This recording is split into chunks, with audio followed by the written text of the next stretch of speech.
दोस्तों very very good morning बच्चा। देखिए भाई, सीए इंटर अपना जो ग्रुप वन का revision series topic branch accounts.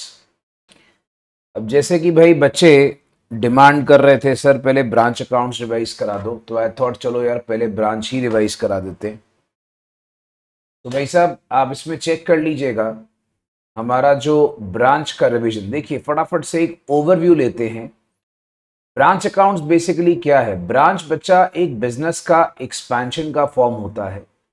जैसे आप लोगों को पता है बच्चा, एक हमारे पास मेन डिवीजन होती है जिसको हम हेड ऑफिस बोलते हैं, और हेड ऑफिस जो है वो अपने बिजनेस को एक्सपैंड करने के लिए जगह जगह ब्रांचेस खोलती है, राइट। कंट्रोल सारा का सारा बेसिकली हेड ऑफिस के पास ही होता है। तो सारे बच्चे दिमाग में रख लेना, obviously the control is in with the head office only, ठीक है। ब्रांच हमारे पास तीन तरह की होती है, एक होती है डिपेंडेंट, एक होती है इंडिपेंडेंट, एक होती है फॉरेन ब्रांच। तो आप लोग को याद रखना भाई, तीन तरह की ब्रांच आपके पास होगी, डिपेंडेंट, इंडिपेंडेंट और फॉरेन। डिपेंडेंट ब्रांच के अंदर क्या रूल था कि भाई that is a branch which is actually manage and control by head office. मतलब ये जो ब्रांच है इसको अल्टीमेटली सारा मैनेज और कंट्रोल कौन करता है? Head office. ये जो ब्रांच है भाई ये गुड्स को सेल करती है जो उनको हेड ऑफिस सप्लाई करता है। मतलब इन लोग ना तो बाहर से परचेज कर सकती हैं, ना इन लोग गुड्स अपने लेवल पे सेल कर सकती हैं। तो सारे बच्चों को थोड़ा सा याद रखना है कि इन ब्रांच का फंडा बहुत सिंपल होता है कि भाई इन लोग सारे के सारे गुड्स अपने हेड ऑफिस की इंस्ट्रक्शंस पे सेल करते हैं, हेड ऑफिस से ही बाय करते हैं। इन लोग ना अपने गुड्स बाय कर सकते हैं, ना अपने लेवल पे गुड्स ये सेल कर सकते हैं, ठीक है। और एक चीज जो बहुत इंपॉर्टेंट है कि सारे के सारे अकाउंट्स डिपेंडेंट ब्रांचेस के are maintain by head office. याद रखिएगा, सारे अकाउंट्स कौन मेंटेन करता बच्चा? Head office. अब जो डिपेंडेंट ब्रांचेस के मेथड्स होते हैं ये चार तरह के मेथड्स हैं। एक होता है बेटा डेटर सिस्टम, एक होता है स्टॉक एंड डेटर सिस्टम, एक होता है फाइनल अकाउंट सिस्टम, एक होता है होलसेल ब्रांच सिस्टम। ये हमारे चार टाइप्स के मेथड होते हैं। डेटर सिस्टम में क्या होता है बेटा, इसमें हेड ऑफिस खाली एक छोटा सा ब्रांच अकाउंट बनाता है। और याद रखना बेटा, ब्रांच अकाउंट के साथ साथ कई बार हमें एक ब्रांच डेटर्स की जरूरत पड़ती है, ठीक है। Just to calculate some missing figures हमें वहां पर ब्रांच डेटर्स की जरूरत पड़ जाती है। अच्छा, अब एक चीज थोड़ा सा जो बच्चों को दिमाग में रखनी है कि सर इन सब में से सबसे ज्यादा इंपॉर्टेंट कौन सा है। जैसा बेटा मैं तुम लोग को पहले भी बता चुका हूं कि इन सब में सबसे ज्यादा इंपॉर्टेंट होता है स्टॉक एंड डेटर सिस्टम, जिसके एग्जाम में आने के चांसेस थोड़े से ज्यादा होते हैं। बट हम बाकी को भी इग्नोर नहीं कर सकते। Obviously the most important is stock and debtor, but हम बाकी को भी इग्नोर नहीं कर सकते। अब यहां पर बच्चा आपके पास क्या है कि भाई आपके पास अगर हम हेड ऑफिस की बुक्स की बात करें तो ब्रांच अकाउंट जो है उसमें किस तरीके से नजर आता है, थोड़ा सा एक फॉर्मेट आप फटाफट से देख लो। बेटा ये ब्रांच का स्टॉक यहां पर आता है, right, opening stock obviously, branch के डेटर्स, ब्रांच का पेटी कैश। मतलब ये आपके पास अल्टीमेटली ब्रांच के सारे एसेट्स आते हैं। ये बेटा ब्रांच के सारे एसेट्स क्लोजिंग में हैं, ठीक है। तो ब्रांच का स्टॉक, ब्रांच के डेटर्स, ब्रांच का पेटी कैश, फिर ब्रांच का स्टॉक आपके पास डेटर्स और पेटी कैश क्लोजिंग में। अब अगर आप यहां पे देखते हो दोस्त, अपने पास गुड्स सेंड टू ब्रांच आता है, गुड्स सेंड टू ब्रांच अपने पास डेबिट साइड पर आता है। बाकी ब्रांच जो भी खर्चे करेगा वो सारे खर्चे यहां पर आ जाएंगे। And liabilities obviously credit side, liabilities credit side, opening और closing balance obviously in the debit side, ठीक है। अब गुड्स सेंड टू ब्रांच की जो रिटर्न्स आती है, रिटर्न्स वो आपके पास रिवर्स साइड पे। अब जो भी कैश कलेक्ट करेगा सेल से या डेटर से ब्रांच कलेक्ट करता है, याद रखिएगा दोस्तों, वो सारे के सारे आपके क्रेडिट साइड पे चले जाते हैं। तो जनरली अगर आप देखते हो तो ब्रांच अकाउंट एक बहुत ही सिंपल अकाउंट है, ठीक है। डेबिट साइड पे डेटर्स, क्रेडिट साइड पे आपके पास उसके क्लोजिंग बैलेंसेस, क्रेडिट साइड पे लायबिलिटीज, उसके वाइस वर्सा डेबिट साइड पे उसके बैलेंसेस, यहाँ पर सारे खर्चे और गुड्स सेंड टू ब्रांच, यहाँ पर रिटर्न्स क्रेडिट साइड पे और उसका जो कैश कलेक्ट आपने करा है, ठीक है। अब इस केस में आपको याद रखना है कि ये चीजें आपने ब्रांच में कभी नहीं दिखानी। कौन कौन सी दोस्तों? क्रेडिट सेल्स को ब्रांच में नहीं दिखाना, याद रखिएगा। डिस्काउंट अलाउड टू डेटर्स को आपने ब्रांच में नहीं दिखाना, बैड डेब्ट्स को आपने नहीं दिखाना, जो कस्टमर से आपका सेल रिटर्न आता है आप उसको नहीं दिखाओगे। क्यों नहीं दिखाते? इसका रीजन होता है क्योंकि हम लोग इसको बच्चा डेटर्स अकाउंट में शो करते हैं। डेटर्स अकाउंट का फंडा बहुत सिंपल है कि ये जो आपके पास ब्रांच डेटर्स है, याद रखिएगा जैसे हम लोग सिंगल एंट्री में भी सीखते आ रहे हैं, हम उस तरीके से इसको बनाते हैं। लाइक आप समझ सकते हो, ओपनिंग डेटर्स आपके पास है, यहाँ पर बच्चा क्लोजिंग डेटर्स आपके पास है। आप जो भी कैश कलेक्ट करते हो, बैड डेब्ट, सेल रिटर्न, डिस्काउंट अलाउड और क्रेडिट सेल्स, जनरली इसमें क्या होता है बच्चा, जो क्रेडिट सेल्स होती है वो मिसिंग फिगर होती है, और वो जो मिसिंग फिगर होती है वो क्रेडिट सेल्स हम लोग को निकालनी पड़ती है। या कई बार क्या होता है कि कैश कलेक्टेड एक मिसिंग फिगर होती है जो आपको निकाल के ब्रांच अकाउंट में डालना पड़ता है। ठीक है, तो सारे बच्चे थोड़ा फोकस करके इसको देख लीजिएगा कि बहुत ज़्यादा पॉसिबिलिटी है कि कैश कलेक्टेड इसमें मिसिंग होता है। ठीक है, अब इसमें दो बातें आपको दिमाग में रखनी है। एक कि कैश कलेक्टेड और डेटर्स के ओपनिंग क्लोजिंग बैलेंसेस ये वापस ब्रांच में जाते हैं। ठीक है, आई रिपीट, कैश कलेक्टेड और डेटर्स के ओपनिंग क्लोजिंग बैलेंसेस किधर चले जाते हैं? ब्रांच के अंदर। Okay, then we have final account system. इसके अंदर हम लोग ट्रेडिंग और पीएल बनाते हैं, बट ट्रेडिंग पीएल बच्चा हमारा हमेशा किस पे बनता है? कॉस्ट पे। याद रखना, इस केस में आप ट्रेडिंग पीएल बनाते हो, बट ट्रेडिंग पीएल हमेशा किस पे बनाते हो बच्चा? कॉस्ट पे। ठीक है, इसमें आप क्या करते हो, सारी की सारी जो सेल्स होती है कैश या क्रेडिट, आप वहां पर अपना रिकॉर्ड कर लेते हो। इसमें डेटर्स अकाउंट की कोई जरूरत नहीं होती है। और अगर सपोज कर लो, कई बार क्या होता है, इनवॉइस प्राइस। अब इनवॉइस प्राइस का फंडा जैसे आपको कंसाइनमेंट में लोडिंग सिखाई हुई है बेटा, वैसे यहाँ पर भी आपके पास लोडिंग का पंगा आता है। एक बात दिमाग में रख लेना, जरा अच्छे से मेरी बात को सुन लेना सारे बच्चे, कि भाई जैसे आप अगर सपोज ब्रांच अकाउंट बना रहे हो, तो ब्रांच अकाउंट के अंदर भी आपको इनवॉइस प्राइस का पंगा आ सकता है। अगर मान लो आप डेटर सिस्टम में ब्रांच अकाउंट बनाते हो, तो उस केस में डेटर सिस्टम में भी आपको इनवॉइस प्राइस का पंगा पड़ सकता है। जैसे आप यहाँ पर ओपनिंग स्टॉक शो करते हो, तो उसका स्टॉक रिजर्व यहाँ पर आ जाता है। ठीक है, ये फटाफट से एक ओवरव्यू ले लो। उसके बाद अगर सपोज आप क्लोजिंग स्टॉक शो करते हो, तो क्लोजिंग स्टॉक का जो स्टॉक रिजर्व होता है वो डेबिट साइड पर आ जाता है। गुड्स सेंड टू ब्रांच आपके पास इनवॉइस प्राइस पे हम लोग डेबिट साइड पे दिखाते हैं। गुड्स सेंड टू ब्रांच का जो लोडिंग होती है, लोडिंग, वो आप लोग उल्टा क्रेडिट साइड पे दिखा देते हो।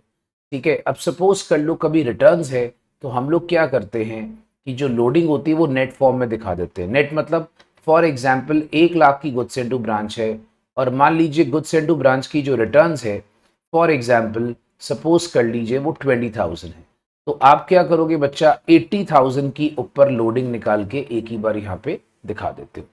ठीक है, सो बच्चा अब यहाँ पर हमारे पास ये थोड़ा सा फंडा रहेगा डेटर सिस्टम का। बट जब आप इसी चीज को फाइनल अकाउंट सिस्टम में लेकर आते हो, तो फाइनल अकाउंट सिस्टम के अंदर आप हर चीज अपनी कॉस्ट पे बनाते हो। अब अपनी जब आप हर चीज कॉस्ट पे बनाते हो, अगर मान लो कोई चीज आईपी पे गिवन है, तो पहले कोशिश करो उसको हम लोग वापस कॉस्ट पे कन्वर्ट कर ले और उसका ट्रेडिंग पीएल उसके बाद बना ले, because trading PL generally cost basis पे बनता है। ठीक है, then we have wholesale branch system. See, wholesale branch system और फाइनल अकाउंट सिस्टम के अंदर यही एक मेजर फर्क है कि होलसेल ब्रांच सिस्टम में हम लोग हर चीज को वहां पर आईपी पे रिकॉर्ड करते हैं। ठीक है, अब देखो दोनों चीजें एक्चुअली में सिमिलर हैं। वहां भी हम फाइनल अकाउंट्स बनाते हैं, यहाँ भी हम फाइनल अकाउंट्स बनाते हैं, बट फर्क ये होता है बच्चा कि जो होलसेल ब्रांच सिस्टम होता है वो आपका हमेशा किस पे रिकॉर्ड होता है? आईपी पे। ज्यादातर एक चीज याद रखिएगा, क्वेश्चन में अगर आपको दो प्रॉफिट परसेंटेज गिवन होती है, तो आपको हिंट मिल जाता है कि आपने होलसेल ब्रांच सिस्टम फॉलो करना है। अब आपके मन में एक सवाल उठ सकता है, भाई 2 प्रॉफिट परसेंटेज कैसे गिवन होगी? ध्यान से मेरी बात सुन लेना। कई बार ऐसे लिखा होता है कि भाई जो गुड्स हमने ब्रांच को भेजे हैं वो 20% ऑन आईपी पे भेजे हैं, इनवॉइस प्राइस पे। ठीक है, और उसके बाद याद रखिएगा आगे ऐसे लिखा होगा कि जो आगे ब्रांच अपने कस्टमर्स को सेल करता है, ब्रांच अपने कस्टमर्स को सेल करता है, वो 25% सपोज कर लो होलसेल प्राइस के ऊपर दिया होता है। तो ऐसे करके दो प्रॉफिट परसेंटेज लिखे होंगे, तो आपको हिंट मिल जाती है कि भाई वहां पर अल्टीमेटली वो जो हमारा क्वेश्चन है वो होलसेल ब्रांच सिस्टम का है। तो this just a fluke which is actually applicable. Okay, अब अगर हम बात करते हैं one of the main systems पे, इसको बोलते हैं stock and debtor. Stock and debtor is one of the main system of the dependent branch system. याद रखिएगा बच्चा, स्टॉक एंड डेटर में हम क्या करते हैं, हम आमतौर पे 6 अकाउंट मेनली बनाते हैं। एक होता है बेटा branch stock, branch debtors, branch expense, branch adjustment, branch PL, goods into branch. ठीक है, अब फटाफट से सुनते जाना। एक बात जो आपको मेजरली दिमाग में रखनी है कि आपने जो भी करना है वो आपने आईपी पे करना है। जो भी करना है वो आपने किस पे करना है, आईपी पे। याद रखिएगा, जो भी आप कैलकुलेशन करोगे किस पे करोगे बच्चा, आईपी पे, नंबर 1।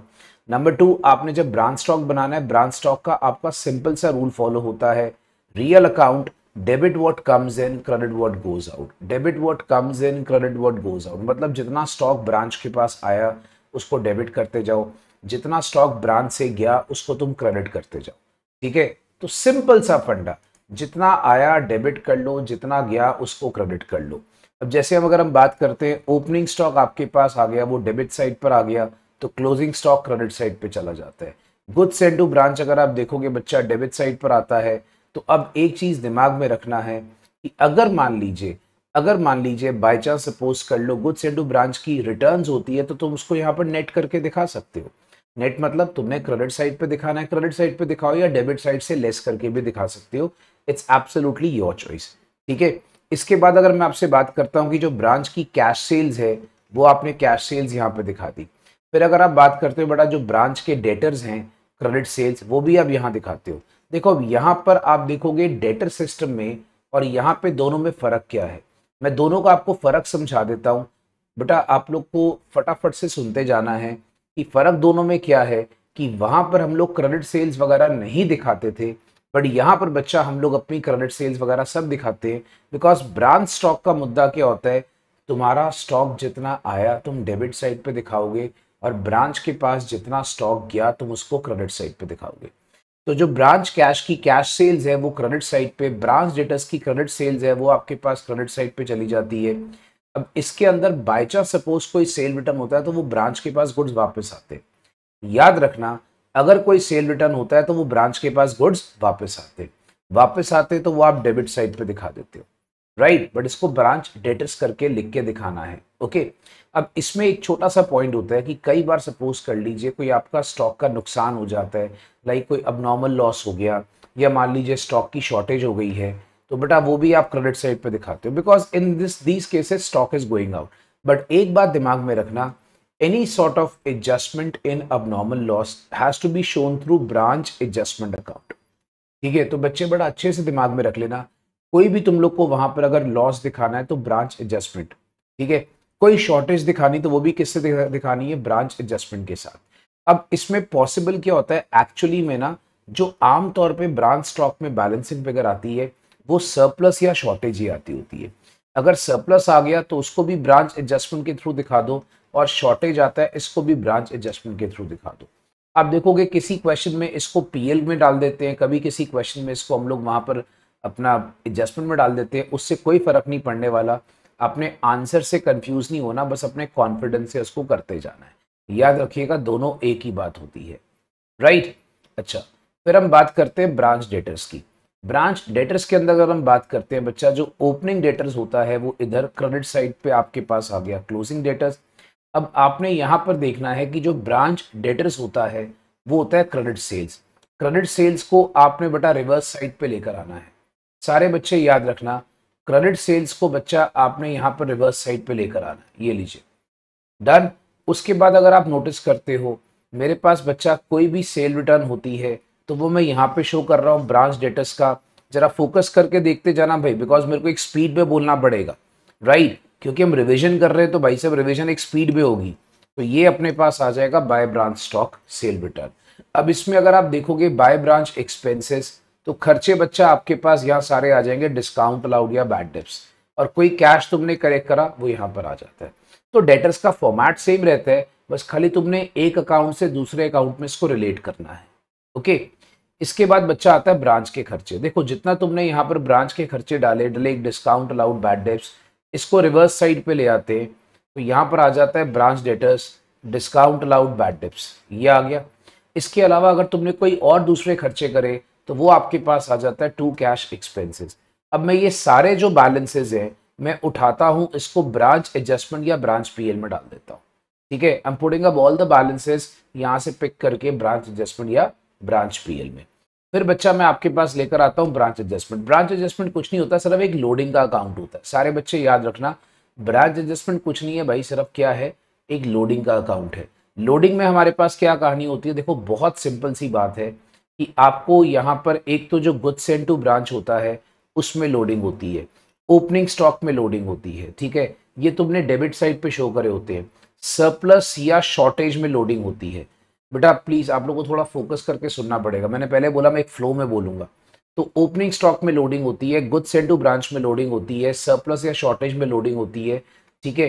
तो ये सारी चीजें उठाकर हम लोग को ब्रांच एडजस्टमेंट के डिफरेंट साइड पे, मतलब ऑपोजिट साइड पे, जैसे ओपनिंग स्टॉक डेबिट साइड पर आता है उसकी लोडिंग यहाँ पर आ गई। सरप्लस अगर मान लीजिए आपके पास डेबिट साइड पर आता है, यहाँ पर क्रेडिट साइड पर आ गया। गुड्स सेंड टू ब्रांच की नेट लोडिंग हमने यहाँ दिखा दी, ठीक है। क्लोजिंग स्टॉक क्रेडिट साइड पर आता है, उसको स्टॉक रिजर्व करके हमने डेबिट साइड पर दिखा दिया। शॉर्टेज क्रेडिट साइड पर आता है, आपने शॉर्टेज यहाँ डेबिट साइड पर दिखा दी। इसके अलावा अगर आप नोटिस करोगे जो ब्रांच स्टॉक है, जो ब्रांच स्टॉक है बच्चा, उसका अबनॉर्मल लॉस हमारे पास यहाँ पर आ गया डेबिट साइड पे, ठीक है, क्रेडिट से। अच्छा, जो ब्रांच के खर्चे होते हैं वो कई बार ब्रांच एडजस्टमेंट में डाल दिए जाते हैं या ब्रांच पीएल में डाले जाते हैं। बट आप ब्रांच एडजस्टमेंट में जो खर्चे होंगे वो आप यहाँ पर दिखा दोगे ब्रांच एक्सपेंसेस। इसका बैलेंस आपके पास जीपी या ग्रॉस लॉस आता है, जीपी या gross loss depending upon the आपके पास क्या इंफॉर्मेशन गिवन है। अब कई बार आपको पीएल बनाना था, देखो पीएल आपने हर बार नहीं बनाना। पीएल आपको अगर मान लो क्वेश्चन में लिखा है तो बना लो। अच्छा, अगर आप सेपरेटली बना भी दोगे तो कोई टीचर इसके मार्क्स नहीं काटता, इवन एग्जामिनर इसके मार्क्स नहीं काटेगा। बट आपको याद रखना, अगर आपने पीएल बनाना तो थोड़ा सा पंगा रहता है। पंगा क्या रहता है आपको थोड़ा बता देता हूँ कि उस केस में क्या करते हैं, जैसे कई बार ना उन लोग क्या करते हैं, थोड़ा सेग्रीगेशन कर देते हैं।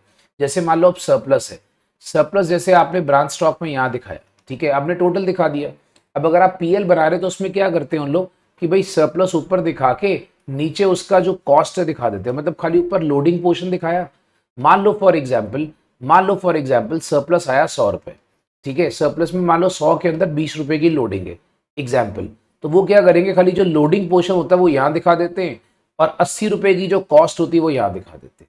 तो इस तरह से सेग्रीगेशन करते हैं, कोई फर्क नहीं पड़ता।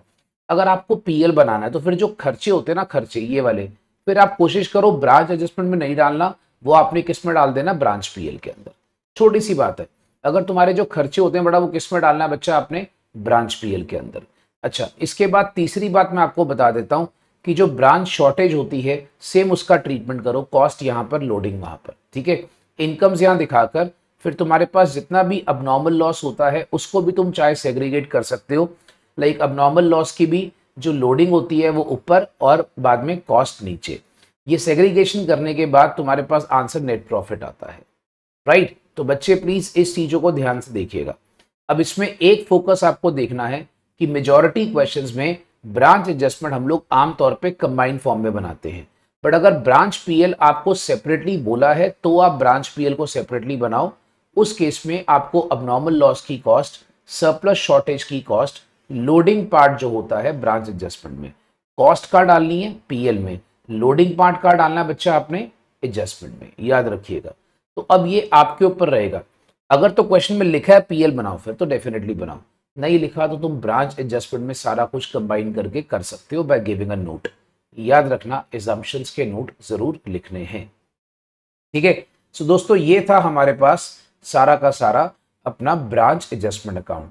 उसके बाद अगर आप नोटिस करते हो जीएसटीबी अकाउंट, बेटा जीएसटीबी अकाउंट बहुत सिंपल होता है। तुमने जीएसटीबी मतलब गुड्स सेंड टू ब्रांच, तुमने वहां पर ब्रांच स्टॉक के डेबिट साइड पे डाला, तुमने यहाँ पर पहले नेट जीएसटीबी दिखा देना। Net goods send to branch मतलब सपोज 10,000 का आपके पास था, 1000 बच्चा तुमने इसमें से लेस कर दिया, तुम्हारे पास कितना बैलेंस आ गया, 9000। अब इसकी जो नेट लोडिंग होती है तुमने यहाँ दिखा दी, क्योंकि तुम देखोगे ब्रांच एडजस्टमेंट के अंदर यहाँ पर क्रेडिट साइड पे हमने इसकी लोडिंग दिखाई थी, ये देखो, ठीक है। तो हम इसको यहाँ पर उठा के लोडिंग को डेबिट साइड पे लेकर आते हैं। वैसे भी अगर तुम जीएसटीबी का ब्रांच स्टॉक यहाँ दिखा रहे हो, लोडिंग रिवर्स साइड पे दिखाओगे। अब जीएसटीबी का जो बैलेंस होता है बच्चा वो तुम्हारा कहाँ जाता है, परचेजेस या ट्रेडिंग अकाउंट पे, राइट। फिर इसमें ना एक पंगा होता है स्टॉक एंड डेटर सिस्टम के अंदर कि सर नॉर्मल लॉस और अबनॉर्मल लॉस क्वेश्चन में आ जाते हैं। नॉर्मल लॉस क्या होता है, बड़ा तुम्हें बड़े पहले जमाने से बताते आ रहा हूं कि नॉर्मल लॉस एक अनअवॉइडेबल लॉस होता है। लाइक अर्थक्वेक का नुकसान, पिलफरेज हो गया, इवेपोरेशन हो गया, अब नॉर्मल लॉस क्या होता है, मान लो कोई एक्सीडेंट से नुकसान हो गया, कोई मान लो चोरी हो गई, तो ये सारे हमारे पास कौन से होते हैं, अब नॉर्मल लॉस होते हैं। ठीक है, तो नॉर्मल लॉस और अब नॉर्मल लॉस हमारे पास दो तरह का नुकसान होता है। अब इस केस में आमतौर पे नॉर्मल लॉस को लोग क्या करते हैं, चुपचाप ब्रांच एडजस्टमेंट अकाउंट के वहां पर क्रेडिट साइड पे दिखा दे, सॉरी ब्रांच स्टॉक के क्रेडिट साइड पे दिखाते हैं और ब्रांच एडजस्टमेंट के डेबिट साइड पे। मतलब जो ब्रांच स्टॉक है हम क्या करते हैं बच्चा, ब्रांच स्टॉक के हम उसको क्रेडिट साइड पे दिखा देते हैं। किस तरीके से, जैसे मान लीजिए हम लोग को अब नॉर्मल लॉस हो गया, तो अब नॉर्मल लॉस आपने यहाँ पर लिखना है ब्रांच एडजस्टमेंट, और ब्रांच एडजस्टमेंट लिखकर अब नॉर्मल लॉस को क्रेडिट साइड पे दिखा दिया, क्योंकि स्टॉक इज गोइंग आउट। अब ब्रांच एडजस्टमेंट में हम क्या करते हैं बच्चा, याद रखना, यहां पर दिखाते हैं टू ब्रांच स्टॉक और अब अपना नॉर्मल लॉस यहां पे दिखा दिया, राइट। तो बच्चे एक चीज दिमाग में रखना, नॉर्मल लॉस का नॉर्मल ट्रीटमेंट आपके पास यही होता है, बट अब नॉर्मल लॉस डिपेंड करता है तुम पीएल बना रहे हो कि नहीं बना रहे हो। अगर तुम पीएल बना रहे हो तो उस केस में सेग्रीगेट करो कॉस्ट और लोडिंग को एडजस्टमेंट और पीएल के अंदर, अदरवाइज तुम ये सेम ट्रीटमेंट अब नॉर्मल लॉस का कर सकते हो। ठीक है, तो बच्चे एक चीज दिमाग में रखना, यहां पर नॉर्मल लॉस अब नॉर्मल लॉस का ट्रीटमेंट डिफरेंट तब होता है जब तुम्हें पीएल बनाना पड़ता है। ठीक है, तो पीएल बनाते टाइम क्या होता है भाई साहब, जैसे मैंने आपको ऊपर बताया, लोडिंग हम एडजस्टमेंट में डाल देते हैं और हम लोग उसको फिर अल्टीमेटली जो हमारा कॉस्ट का पोर्शन है उसको हम पीएल में डाल देते हैं। तो याद रखना, अगर तुम ब्रांच पीएल बनाते हो तो ही तुम्हारा दोनों का ट्रीटमेंट सेपरेट होता है, वरना आमतौर पे नॉर्मल और नॉर्मल का ट्रीटमेंट सेम रहता है, राइट। अब बच्चे पहले जरा फटाफट से बता दो बच्चा, क्या तुम लोगों को डिपेंडेंट ब्रांचेस याद आ गया? फटाफट से हाँ या ना, कुछ क्वेश्चन है दिमाग में तो पूछ लो भाई। देखो बच्चा, ये एक्चुअली में चैप्टर ना डिमांडिंग था, तो मैंने इसीलिए सोचा कि यार इसको ना यूट्यूब से ना कराया जाए। अगर किसी बच्चे ने कुछ पूछना होगा तो वो मेरे से फेस टू फेस पूछ लेगा, कई बार मैसेज में नहीं पूछा जाता, तो इसीलिए मैंने आपकी कन्वीनियंस के लिए इसको मैं ऐप के थ्रू करा रहा हूं। ठीक है, तो इफ यू हैव एनी तकलीफ टिल हियर तो फटाफट से बताओ, अदरवाइज हम लोग आगे चले। देख लो भाई, एक फ्लो में सबको याद आ रहा है, कोई दिक्कत है तो बताओ। कोई ढकनो बोलो, आप लोग की मधुर आवाज सुने बड़े दिन हो गए बच्चा। Clear sir. चलो ठीक है, चलिए भाई, बच्चों की बटा मधुर आवाज निकलते हुए आगे बात करते हैं। हमारे पास बटा सेकंड टाइप ऑफ ब्रांच होता है बच्चा, ये जो आपके पास पीडीएफ है ये भी क्लास के बाद मैं आपको ऐप में डाल दूंगा, तो आप लोग वहीं से देख लेना। ठीक है, मैं इसलिए आपसे पूछ रहा था कौन से चैप्टर ज्यादा डिमांडिंग है, तो जो डिमांडिंग चैप्टर होंगे वो मैं आप लोग को ऐसे ही ऐप के थ्रू करा दूंगा, क्योंकि मेरे को if you have very doubts और queries you can ask me directly. Okay, so बच्चा अब इस केस में हमारे पास इंडिपेंडेंट लोकल ब्रांचेस भी होती हैं। देखो अब यहाँ पर आपके पास दो प्रकार की ब्रांचेस होती है, इंडिया वाली और फॉरेन वाली। ठीक है, जिसको हम कहते हैं कनाडा वाली ब्रांच। अब यहाँ पर अगर आप नोटिस करते हो भाई साहब, हम लोग अभी अपने देश में हैं। अब यहाँ पर जब इंडिपेंडेंट ब्रांचेस होती हैं, इनका बेसिकली फंडा क्या होता है, इन लोग पहली बात तो सारे के सारे बुक्स ऑफ अकाउंट्स मेंटेन करती हैं डबल एंट्री सिस्टम पे। ठीक है, दूसरा इनका फंडा वही है बेटा, वही डेबिट रिसीवर क्रेडिट गिवर वाला सिस्टम होता है, इसके अंदर कोई पंगा नहीं होता। इनके जो कंट्रोल होते हैं ना, ब्रांच अपनी किताबें बनाता है, हेड ऑफिस अपनी किताबें बनाता है। सिंपल सा फंडा होता है बेटा, इंडिपेंडेंट का मतलब होता है हेड ऑफिस का थोड़ा सा कंट्रोल कम है। ठीक है, हेड ऑफिस का थोड़ा सा कंट्रोल कम है। ब्रांच क्या करेगा बेटा, वो अपनी किताबें बनाएगा तो ब्रांच उसमें हेड ऑफिस अकाउंट बना लेता है, और हेड ऑफिस क्या करता है उसमें ब्रांच अकाउंट बनाता है, बाद में दोनों को रिकनसाइल करते हैं। ठीक है, दोनों कंट्रोल अकाउंट्स को हम लोग क्या करते हैं बेटा, रिकंसिलेशन। ठीक है, ये दिमाग में रखिएगा। फिर हम बात करते हैं ट्रायल बैलेंस की। ब्रांच कई बार क्या होता है बेटा, ट्रायल बैलेंस बनाता है, अपना ट्रेडिंग और पीएल अकाउंट बनाता है, और थोड़ा सा आपको मैं आगे चल के याद कराऊंगा कि जो ब्रांच का ट्रायल बैलेंस होता है वो आगे हेड ऑफिस के साथ इनकॉर्पोरेट हो जाता है, जिसको हम कहते थे incorporation of branch trial balance. तो ये भी पॉसिबिलिटी है कि ब्रांच अपनी किताबें बनाएगा और ब्रांच आगे उसको अल्टीमेटली हेड ऑफिस को दे देगा, और हेड ऑफिस क्या करता है बच्चा, उसको सारा का सारा अपनी किताबों के साथ इनकॉर्पोरेट कर देता है। ठीक है, अच्छा अब इस केस में हमारे पास कुछ स्टेप्स होते थे जो हम लोगों ने करने हैं। स्टेप्स बच्चा मैंने थोड़ा समराइज्ड कर दिए हैं, जो पहले आपको नोट्स लिखवाए थे, ऑलमोस्ट वैसे ही हैं, बट इसको थोड़ा सा शॉर्ट फॉर्म में करा है। जैसे फॉर एग्जाम्पल सबसे पहला क्या है कि आपने ब्रांच और हेड ऑफिस का ट्रेडिंग और पीएल अकाउंट बनाना होता है। फिर आप क्या करते हो, आप वहां पर बैलेंस शीट बनाते हो ब्रांच की, हेड ऑफिस की, और हो सकता है आपको ओवरऑल भी पूछ ली जाए, मतलब दोनों की कंबाइन। ठीक है, आमतौर पे कंबाइन कम पूछी जाती है। दूसरी बात, तीसरी बात क्या है, तुम लोगों को हो सकता है क्वेश्चन में depending upon the nature of the question तुम्हें कोई वहां पर छोटे मोटे अकाउंट्स पूछे जाते हैं। ठीक है, जैसे for example branch account head office books में, head office account branch books में, ये सब आपको पूछा जाता है। क्योंकि देखो ये डिपेंड करता है, हमें ना ये भी बैलेंस चाहिए होता है कि हेड ऑफिस ने ब्रांच को कितना पैसा देना है या ब्रांच ने हेड ऑफिस को कितना पैसा देना है। We need all the balances. याद रखना, हेड ऑफिस ने ब्रांच को कितना पैसा देना है और ब्रांच ने हेड ऑफिस को कितना पैसा देना है। तो इसके अंदर भी क्या होता है बच्चा, इंटर ऑफिस ट्रांजेक्शन्स होती हैं, तो उस केस में वो सारी ट्रांजेक्शन्स को रिकॉर्ड किया जाता है। फिर हम उनके आपस में बैलेंसेस को रिकंसाइल करते हैं और हमें suppose goods in transit, cash in transit जो एक दूसरे के बीच में होता है उसकी एंट्री पास करनी होती है। जैसे कुछ उसमें होगा डेप्रिसिएशन उन एसेट्स का जो हेड ऑफिस ने मेंटेन करे, बट वो एक्चुअली थे किसके, ब्रांच के। तो ये सारी चीज़ों की हमने एंट्री करनी होती है, याद रखना। ठीक है, तो मतलब ये नहीं कि आप बोलोगे तो ट्रेडिंग पीएल ऐसे ही बन जाएगा। ट्रेडिंग पीएल काफ़ी सारी एडजस्टमेंट्स के साथ बनता है, बट इसमें जो मेन एंट्रीज होती है मैंने वो रखी है। देखो दोस्तों, ये ना नोट्स थोड़े से समराइज्ड हैं, पहले से दिमाग में रख लेना। ये नोट्स मैंने उतने रखे हैं जितने तुम्हें एक्चुअली में क्वेश्चंस में चाहिए, पहले तुम्हें थोड़े से ज़्यादा लिखवाए हुए हैं। ठीक है, क्योंकि वो डिटेल था पूरा। अभी ये इसको क्या कर दिया, थोड़ा समरी कर दी है। तो फटाफट से समझ लो कि तुम लोगों को यहाँ पर किस तरीके से अपनी किताबें मेंटेन करनी है। एंट्रीज एक रैपिड ओवरव्यू लेते हैं। मान लो ब्रांच को गुड्स भेजे हेड ऑफिस ने, तो हेड ऑफिस की एंट्री पास करेगा, ब्रांच की एंट्री पास करेगा।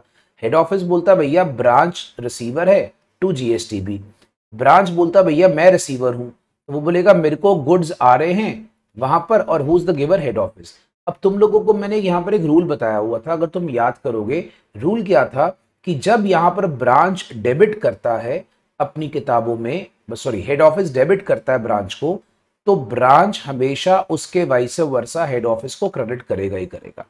तो सारे बच्चे थोड़ा इस चीज को दिमाग में रखना कि अगर सपोज कर लीजिए किसी भी हालत में ये चीज हमेशा होगी, अगर हेड ऑफिस की किताब में ब्रांच डेबिट हो रहा है तो ब्रांच की किताब में हेड ऑफिस क्रेडिट होगा ही होगा। अगर मान लीजिए रिटर्न होगा तो एंट्री उल्टी कर दो, दोनों की एंट्री रिवर्स कर दो। ठीक है, अब अगर मान लीजिए ब्रांच के खर्चे वहां पर किसने पे करे बेटा, ब्रांच ने। बेटा मुझे एक बात बताओ, ब्रांच एक्सपेंस कौन पे कर रहा है, ब्रांच। तो हेड ऑफिस बोलेगा मुझे क्या जरूरत पड़ी एंट्री पास करने की, एक्सपेंस टू कैश वो करता रहेगा। ठीक है, अब अगर मान लीजिए ब्रांच के खर्चे हेड ऑफिस, अब यहां पर हेड ऑफिस का रूल आता है, ब्रांच के खर्चे पे कौन कर रहा है, हेड ऑफिस। वो बोलेगा ठीक है यार मैंने ब्रांच से पैसा लेना है, ब्रांच इज माई डेटर, मेरे से कैश जा रहा है, मैं कैश को क्रेडिट करूंगा। ये बंदा बोलेगा मेरे खर्चे हैं बट क्या मेरे से कैश जा रहा है, नहीं, मैंने पैसा देना किसको है, हेड ऑफिस को देना है, तो head office is my creditor. अब अगर मान लीजिए परचेस करी वहां पर पार्टी से हेड ऑफिस के अलावा, ब्रांच ने डायरेक्टली आउटसाइड, देखो ये इंडिपेंडेंट ब्रांच है, इंडिपेंडेंट ब्रांच आउटसाइड पार्टी से परचेस कर सकती है। ठीक है, उसमें कोई दिक्कत नहीं है। तो इस केस में जो परचेस करी है एंट्री होती है परचेस टू बैंक या क्रेडिटर्स। सेल्स अगर मान लो ब्रांच ने करी है तो कैश डेटर्स टू सेल, जो नॉर्मल सेल परचेस की एंट्री होती है। अब अगर सपोज कर लो कोई डेटर का कलेक्शन है वो हेड ऑफिस ने रिसीव कर लिया, मतलब बेचा किसने, ब्रांच ने, पैसे किसको आ गए, हेड ऑफिस को। तो ब्रांच क्या बोलेगा कि भैया head office is the receiver और मेरे डेटर कम हो रहे हैं, head office is the receiver और मेरे डेटर कम हो रहे हैं। ये क्या बोलेगा, कैश या बैंक टू ब्रांच।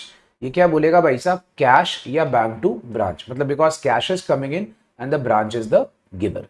अच्छा, अब इस केस में एक बात दिमाग में रखना, कोई भी पेमेंट अगर हेड ऑफिस करता है for purchases made by branch, क्या करना है भाई, कोई भी पेमेंट अगर हेड ऑफिस करता है for purchases made by branch तो एंट्री क्या होती है, branch account debit, because obviously एक चीज नोटिस करो ना, पेमेंट किसने करी, हेड ऑफिस ने करी, परचेजेस कौन कर रहा है, ब्रांच कर रहा है। मैं रिपीट करता हूं, पेमेंट कौन कर रहा है, हेड ऑफिस कर रहा है, परचेजेस किसने करी बेटा, ब्रांच ने। एंट्री होती है ब्रांच टू बैंक, क्या एंट्री होती है बच्चा, ब्रांच टू बैंक। अब इस केस में जब यहां पर आप देखोगे ये बंदा क्या करेगा, purchases to head office, logic आपको बता देता हूं, पेमेंट किसने करी बच्चा? हेड ऑफिस ने, ठीक है, पर खरीद कौन रहा है? ब्रांच। तो ये बोलेगा who is the giver? Head office is the giver. और ये बोलेगा भाई साहब who is the receiver? Branch is the receiver. मैंने पहले बोला है थोड़ा डबल एंट्री रूल के हिसाब से बनता है। अब यहां पर भाई साहब पैसा इससे जा रहा है, ठीक है, तो ये लिखेगा टू बैंक। अब यहां पर ये बोलेगा मेरे को परचेज आ रही है, या मान लो मैं क्रेडिटर्स को पे कर रहा हूं तो परचेजेस या क्रेडिटर्स टू हेड ऑफिस। अब अगर मान लीजिए purchase of asset by branch, अगर मान लीजिए कोई एसेट हमने ब्रांच ने परचेज करा सीधा, तो ब्रांच क्या अपने एंट्री करेगा? बोलेगा मेरे को एसेट आ रहा है, मैंने बैंक या लायबिलिटी, अगर उधार में करा तो लायबिलिटी, अगर मान लीजिए मैंने उसको कैश में करा तो मैं करूंगा सन्ड्री एसेट टू बैंक या लायबिलिटी। अब अगर मान लीजिए बच्चा एसेट अकाउंट मेंटेन करते हैं हेड ऑफिस, गौर करिएगा, एसेट अकाउंट को मेंटेन कौन करता है? Head office. और एसेट परचेज कौन करता है भाई साहब? ब्रांच। अब समझ लेना, एसेट अकाउंट किसकी किताबों में डेबिट या क्रेडिट होगा? Head office. मेंटेन करने का मतलब होता है asset account will be either debited और credited only in head office books, ठीक है। सो इसका मतलब होता है ये बोलेगा मैंने ब्रांच एसेट को डेबिट करना है, even though it is purchased by branch, but याद रखना ये बोलेगा बेटा ब्रांच एसेट को मैं डेबिट करूंगा, but who is the giver? Who is the giver? Giver is branch. अब ये बोलेगा बेटा पैसे मैं दे रहा हूं, पैसे मैं दे रहा हूं, ये मेरी लायबिलिटी है, अगर कैश में दिया तो टू बैंक, और अगर आपकी उधार में तो liability, but who is the receiver of the asset? Now it is a very simple फंडा, परचेज बाय ब्रांच है, I agree with that, but asset account is only debited और credited by head office. So that is the funda which you needs to understand, ठीक है। इसके बाद अगर मान लीजिए डेप्रीसिएशन, अब मुझे एक बात बताओ, depreciation when asset account is maintain by head office, it's very simple, depreciation decreases your assets. जब एसेट आता है उसको मैं डेबिट करता हूं, जब एसेट कम होगा तो उसको मैं क्या करूंगा? क्रेडिट करूंगा, मैं हेड ऑफिस हूं। पर मुझे एक बात बताओ, who is the ultimate user of the asset? Who is the ultimate user of the asset? जो एसेट का यूजर है भाई, तो वो हो गया डेप्रीसिएशन, उसकी किताबों में डेबिट होती है, ठीक है। याद रखना एसेट को डेबिट और क्रेडिट का जो करना है वो हेड ऑफिस करता है, बट डेप्रीसिएशन डेबिट कौन करता है? वो करता है ब्रांच, ठीक है। अब इसने क्या करा? ब्रांच को डेबिट क्यों करा? ये बोलेगा भाई साहब ये जो डेप्रीसिएशन है मैंने किसको चार्ज करनी है? ब्रांच को। और ये फिर अगर ब्रांच डेबिट करेगा तो ये किसको क्रेडिट करेगा? हेड ऑफिस को। सिंपल सा फंडा है। अब अगर सपोज कर लीजिए कई बार फंड्स हेड ऑफिस ब्रांच को भेजता है, अगर फंड्स हेड ऑफिस ब्रांच को भेज रहा है, who is the receiver? Branch, पैसा जा रहा है, who is the giver? Head office, और पैसा यहां पर आ रहा है। वाइस वर्सा होगा तो आपने एंट्री को उल्टा कर देना है, अगर हेड ऑफिस ब्रांच को भेजेगा या ब्रांच हेड ऑफिस को भेजेगा, आपने एंट्री उसके हिसाब से रिवर्स कर देनी है, ठीक है। अब इस केस में बच्चा कुछ आप में आपस में इंटर ऑफिस ट्रांजेक्शन होती हैं, जैसे मान लीजिए अगर सपोज कर लीजिए गुड्स में डिफरेंट ब्रांचेस को ट्रांसफर करता हूं, ध्यान से मेरी बात को समझिएगा, मैं गुड्स क्या करता हूं? डिफरेंट ब्रांचेस को ट्रांसफर करता हूं। मुझे एक बात बताना, अगर सपोज कर लो, मान लो बच्चा कि एक ब्रांच हमारी अमृतसर में है, ठीक है, हेड ऑफिस मान लीजिए बॉम्बे में है। अब बॉम्बे वाले हेड ऑफिस ने क्या बोला अमृतसर वाले को? भाई एक लुधियाना वाली ब्रांच है, तू उसको गुड्स को सेंड कर दे। तो बेटा ये सब कुछ हेड ऑफिस की इंस्ट्रक्शन पे ही होता है। तो हेड ऑफिस अपनी किताबों में एंट्री क्या पास करेगा? रिसीवर ब्रांच को डेबिट कर देगा, सप्लायर ब्रांच को क्रेडिट कर देगा। रिसीवर को डेबिट, सप्लायर को क्रेडिट, ठीक है। अब जो ब्रांच अपनी बुक्स में एंट्री क्या करेगा? जो सप्लाइंग ब्रांच है ना, वो बोलेगा देखो यार मेरे से तो गुड्स जा रहे, ठीक है, मेरे से गुड्स जा रहे हैं, तो मैं वहां पर क्या करूंगा? देखो जो अल्टीमेटली क्या है, मेरे से गुड्स जा रहे हैं, तो वो अपने बुक्स में एंट्री क्या करेगा? वो ना यहां पर थोड़ा सा यार मिसप्रिंट है, इसको ठीक कर लेना। हेड ऑफिस को डेबिट करेगा to goods receive from head office, क्योंकि वो हेड ऑफिस को डेबिट करेगा, ठीक है। अब अगर सपोज कर लो जो सेंडिंग ब्रांच है, सेंडिंग ब्रांच ये वाली एंट्री करेगा। जो रिसीविंग ब्रांच है, रिसीविंग ब्रांच एंट्री क्या करता है? जो रिसीविंग ब्रांच होती है, रिसीविंग ब्रांच बोलती है कि भाई साहब गुड्स मेरे को किससे आए? हेड ऑफिस से आए ना। Who is the giver? Giver is head office. मतलब ब्रांच यहां पर दूसरी ब्रांच को डेबिट नहीं करता, ब्रांच यहां पर यही मान के चलता है कि मैं गुड्स किसको भिजवा रहा हूं? हेड ऑफिस को। अच्छा, अब अगर सपोज कर लीजिए कोई भी ब्रांच के खर्चे, मान लो कोई भी ऐसे खर्चे हैं जो बेसिकली ब्रांच के हैं, बट उस पे एफर्ट्स कौन लगा रहा है, उस पे बेसिकली एफर्ट्स कौन लगा रहा है, efforts spend by the head office. ठीक है, मतलब खर्चा बेसिकली किसका, ब्रांच का। अच्छा, तो एक्सपेंस को जनरली डेबिट कौन करता है, ब्रांच। अब उसने पैसा देना किसको है, हेड ऑफिस को। ये बोलेगा मैंने पैसा लेना है, ठीक है, ये बोलेगा मैंने पैसा लेना है, और ये नीचे क्या लिखता है बच्चा, ये मेरे सर्विस चार्जेस है जो मैं ब्रांच के लिए काम कर रहा हूं। तो बेटा याद रखना, ब्रांच से पैसा लेना है और सर्विस चार्जेस को वो क्रेडिट क्यों कर रहा है, क्योंकि वो उसकी इनकम हो गई, वो उसकी क्या हो गई बच्चा, इनकम।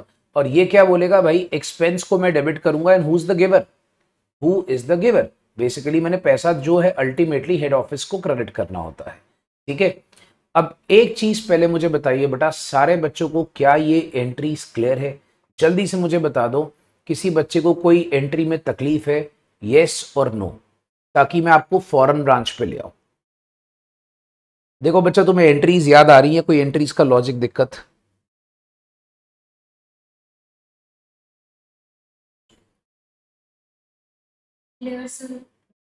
देखो तुम लोग अगर समझदार होगे ना भाई, तो सारे बच्चे क्या करेंगे, जो पुराने नोट्स हैं अगर आपके पास मेंटेन्ड है, उसको सामने खोल के रख के अगर मेरी सारी बातें सुनोगे ना, तो फटाफट से तुम लोग को जल्दी से याद आ जाएगा।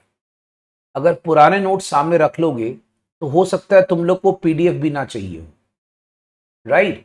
तो ये ऑलमोस्ट सारी चीजें वही होती है, बस खाली एक रिकैपिटुलेशन जिसको बोलते हैं, या एक छोटा सा एक रैपिड रिवीजन वो करवाने की जरूरत है। अब दोस्तों तुम्हारे पास यहां पर आता है फॉरेन ब्रांच। फॉरेन ब्रांच सुनते जाओ भाई फटाफट से।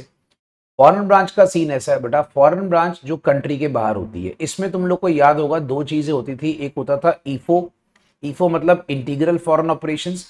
अब यहाँ पर बेटा वो सारे फॉरेन ऑपरेशंस जो तुम लोगों का बेसिकली काम ही है कि तुम लोगों ने बेटा, तुम्हारा काम है तुम फॉरेन ब्रांच में डील करते हो, ठीक है।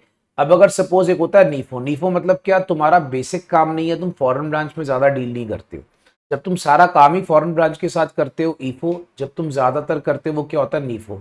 अब बेटा तुम लोगों को मैंने पहले भी बताया हुआ, हमारे को ज्यादातर क्वेश्चंस जो होते हैं वो नीफो के बेसिस पर आते होते हैं। हम लोग मान के चलते हैं कि हमारा क्वेश्चन क्या होता है, नीफो। अब अगर तुम ईफो भी मान रहे हो तो ईफो भी कोई चक्कर नहीं पड़ेगा, क्योंकि इसमें हम लोग को सिर्फ रेट्स लेने होते हैं और रेट्स हमारा ज्यादा पंगा नहीं पड़ता। ईफो में क्या होता है बेटा, जो भी तुम लोगों को एक्सचेंज डिफरेंस आता है, अब एक्सचेंज डिफरेंस कैसे आता था, एक करेंसी दूसरी करेंसी के साथ मैच नहीं करती। मान लो इंडिया की करेंसी और यूके की करेंसी है, तो उसको जब हम लोग कन्वर्ट करते थे उसकी वजह से एक्सचेंज डिफरेंस आता था, ठीक है।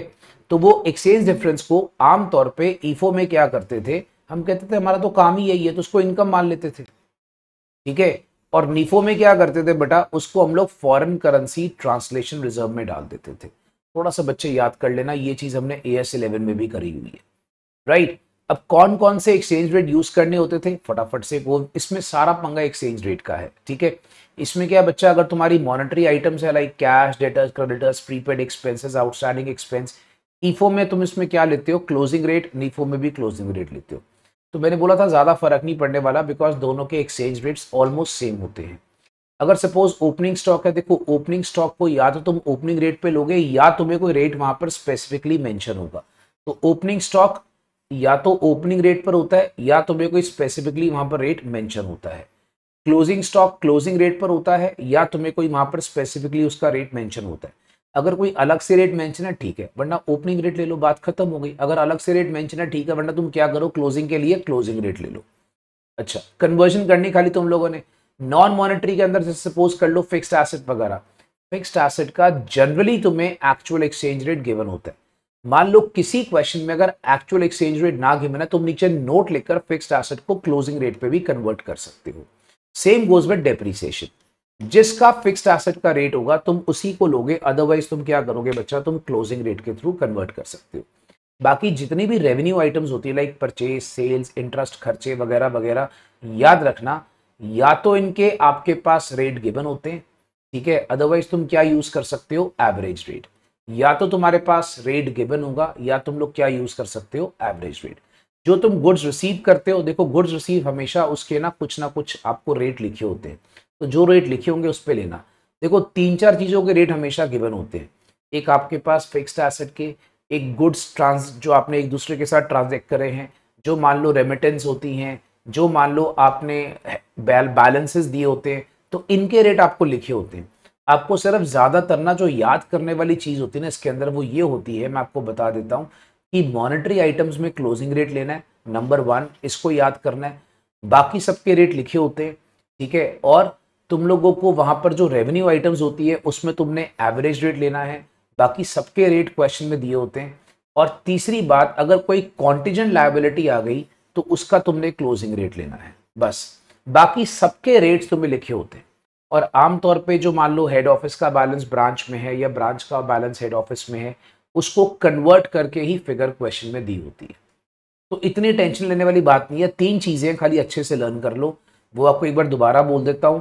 नंबर 1 वो क्या, non monetary items, monetary closing rate पे, नॉन मॉनेटरी जो होती है वो आपके पास आमतौर पे एक्चुअल या क्लोजिंग पे। ओके। फिर अगर आप देखोगे रेवेन्यू एवरेज रेट ले लेना, एवरेज रेट क्वेश्चन में गिवन होता है, और कॉन्टेजेंट लायबिलिटी क्लोजिंग रेट पे। तो ये बस 3-4 आइटम्स को लर्न कर लो, बाकी सबके रेट आपको क्वेश्चन में गिवन होंगे। अब फटाफट से बताओ बेटा, तुम लोगों को याद आ गया तो मैं तुम्हें पहला क्वेश्चन शुरू कराता हूं। और दोस्तों पहला क्वेश्चन ही मैं आपको स्टार्ट करूंगा ब्रांच अकाउंट का, फॉरेन ब्रांच का। क्योंकि बच्चा हमारे सिलेबस के अकॉर्डिंगली अगर हम चलें तो हमें सबसे ज्यादा इंपॉर्टेंट फॉरेन ब्रांच के क्वेश्चंस होते हैं, ठीक है। तो मैं स्टार्ट ही आपको पहले यहां पर फॉरेन ब्रांच से कर रहा हूं। बच्चे बताओ बेटा, अपना सारा कुछ क्लियर है? कोई सवाल है मन में तो अपने कॉपी पेन लेकर रेडी हो जाओ। बहुत देर से हम लोग सुन रहे थे, अब हम लिखेंगे, ठीक है। भाई साहब कोई सवाल किसी के मन में है तो बता दो।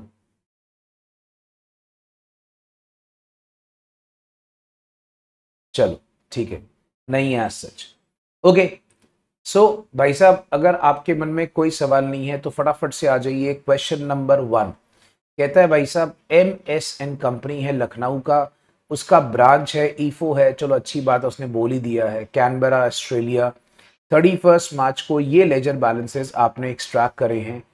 आपको एक छोटा सा बात है कि भाई लखनऊ में तुम्हारा हेड ऑफिस है और कैनबरा तुम्हारी ब्रांच है, और तुम्हें ऑस्ट्रेलियन डॉलर्स में तुम्हें सारा मेंशन किया हुआ है।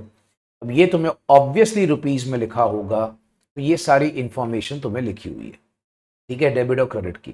तो तुम देखोगे सारी इंफॉर्मेशन तुम्हें दी हुई है, एक बार फटाफट से पढ़ लो। Capital reserve surplus, land, building, building की डेप्रीसिएशन, प्रोविजन सारी, जो प्लांट मशीनरी की depreciation, debtors creditors, stock, branch stock reserve के balances, cash balances, purchases, sales, goods sent to branch, managing partner की salary, wages and salaries, rent, office expense, commission receives, और branch के head office और current accounts, ठीक है। तुम्हें ये information लिखी हुई है। क्या कहता है यार, स्टॉक दिया हुआ है 31 मार्च को 1.5 लाख रुपए का, और ऑस्ट्रेलियन डॉलर्स के हिसाब से इतना। सारे stocks are out of purchases made at abroad, मतलब उन लोगों ने अपनी परचेजेस करी है, उन्होंने कुछ आपस में गुड्स सेंड की नहीं करी।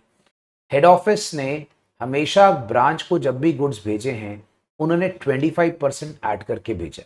अब this is a good one, क्योंकि उन्होंने क्या करा, गुड्स सेंड टू ब्रांच के अंदर लोडिंग डाली है। प्रोविजन फॉर डाउटफुल डेब्ट्स का 5% का रेट है। डेप्रीसिएशन जो आपके पास बिल्डिंग पे 10% है, प्लांट मशीनरी पे 20% है। आपको बेटा पहले ब्रांच ट्रायल बैलेंस को कन्वर्ट करना है, ठीक है, ये रेट्स लेने हैं। फिक्स्ड एसेट का भी रेट आपको मेंशन है, और आपने फिर ट्रेडिंग पीएल बना देना है। और बोलता है भाई अपना सारा का सारा ब्रांच के रिजल्ट्स को भी शो करो, मतलब showing to the extent possible head office results and branch results separately. अब इसमें एक चीज याद रखना, if you read the question very carefully, आपको ट्रेडिंग पीएल तो बोल दिया है, बट आप देखोगे बैलेंस शीट आपको नहीं बोला। तुम जबरदस्ती बैलेंस शीट बनाने नहीं जाएंगे, राइट। जितना बोला है उतना ही आप कार्यक्रम पेश करें। अब तुम लोगों को याद होगा दोस्तों, इसमें ना जो मेन चीज होती थी, लेट्स बिगिन विद क्वेश्चन 1, वो होता था कन्वर्जन, ठीक है। अब जो कन्वर्जन वाला पार्ट है भाई, वो हमारे पास मेन फंडा होता था। तो हम लोग बच्चा पहले क्या करेंगे, जो ऑस्ट्रेलिया की ब्रांच है उसका कन्वर्टेड ट्रायल बैलेंस बनाएंगे, ठीक है। सी यू हैव चॉइसेस। तुमने अगर सपोज कर लो, मान लीजिए ऑस्ट्रेलियन करेंसी को लिखकर बनाना है, जैसे कुछ बच्चे कंफर्टेबल कैसे फील करते हैं कि सर हम एक काम करते हैं, जो गिवन ट्रायल बैलेंस है एक बार उसको साथ में लिख लेते हैं, फिर हम कन्वर्जन रेट साथ में लिखकर फिर हम कन्वर्ट करेंगे। तो इट्स बेसिकली योर चॉइस कि आपने इसको कैसे बनाना है। कुछ लोग कहते हैं सर हम लोग को दोबारा से नहीं लिखना, हम सीधा कैलकुलेट करेंगे, तो दैट इज योर चॉइस, तुम कैसे कंफर्टेबल हो, राइट। सो बच्चा ये हम लोग कर रहे हैं कैनबरा ब्रांच का ट्रायल बैलेंस। अब जो हमें वहां पर डेट लिखी हुई है, डेट एक बार चेक कर लेते हैं, 31 मार्च 2022। तो 31 मार्च 22 है बच्चा, अपने पास डेट जो मेंशन की हुई है, प्लीज चेक कर लेना। And guys if you check it out very carefully, अपने को ना ये सारी फिगर इन थाउजेंड्स लिखी हुई है, ठीक है। हमने इस पे फोकस करना है अभी। अभी इसको हेड ऑफिस को साइड पे कर दो। हेड ऑफिस की इंफॉर्मेशन तब चाहिए होती है अगर बैलेंस शीट बनानी है, फिलहाल अभी उनकी बैलेंस शीट नहीं चाहिए, तो इसको साइड पे करो। हाँ, ट्रेडिंग पीएल में शायद चाहिए होगी, वो हम बाद में देखेंगे, बट अभी फिलहाल आप खाली कन्वर्जन के लिए कैनबरा ब्रांच को लो, राइट। सो अब पहले कैनबरा ब्रांच को शुरू करते हैं। सो बच्चा यहां पर अगर आप देखोगे कैनबरा ब्रांच के अंदर आपके पास सारी फिगर्स रुपीज इन थाउजेंड्स में मेंशन है। तो आप क्या करोगे, पहले आप यहां पर ऑस्ट्रेलियन डॉलर्स ले लोगे, उसका डेबिट साइड ऑस्ट्रेलियन डॉलर्स, उसका क्रेडिट साइड, फिर आप उसका कन्वर्जन रेट लेकर तुम उसको रुपीज में कन्वर्ट कर लो, रुपीज का डेबिट साइड और रुपीज का credit side, and every figure is in thousands, okay.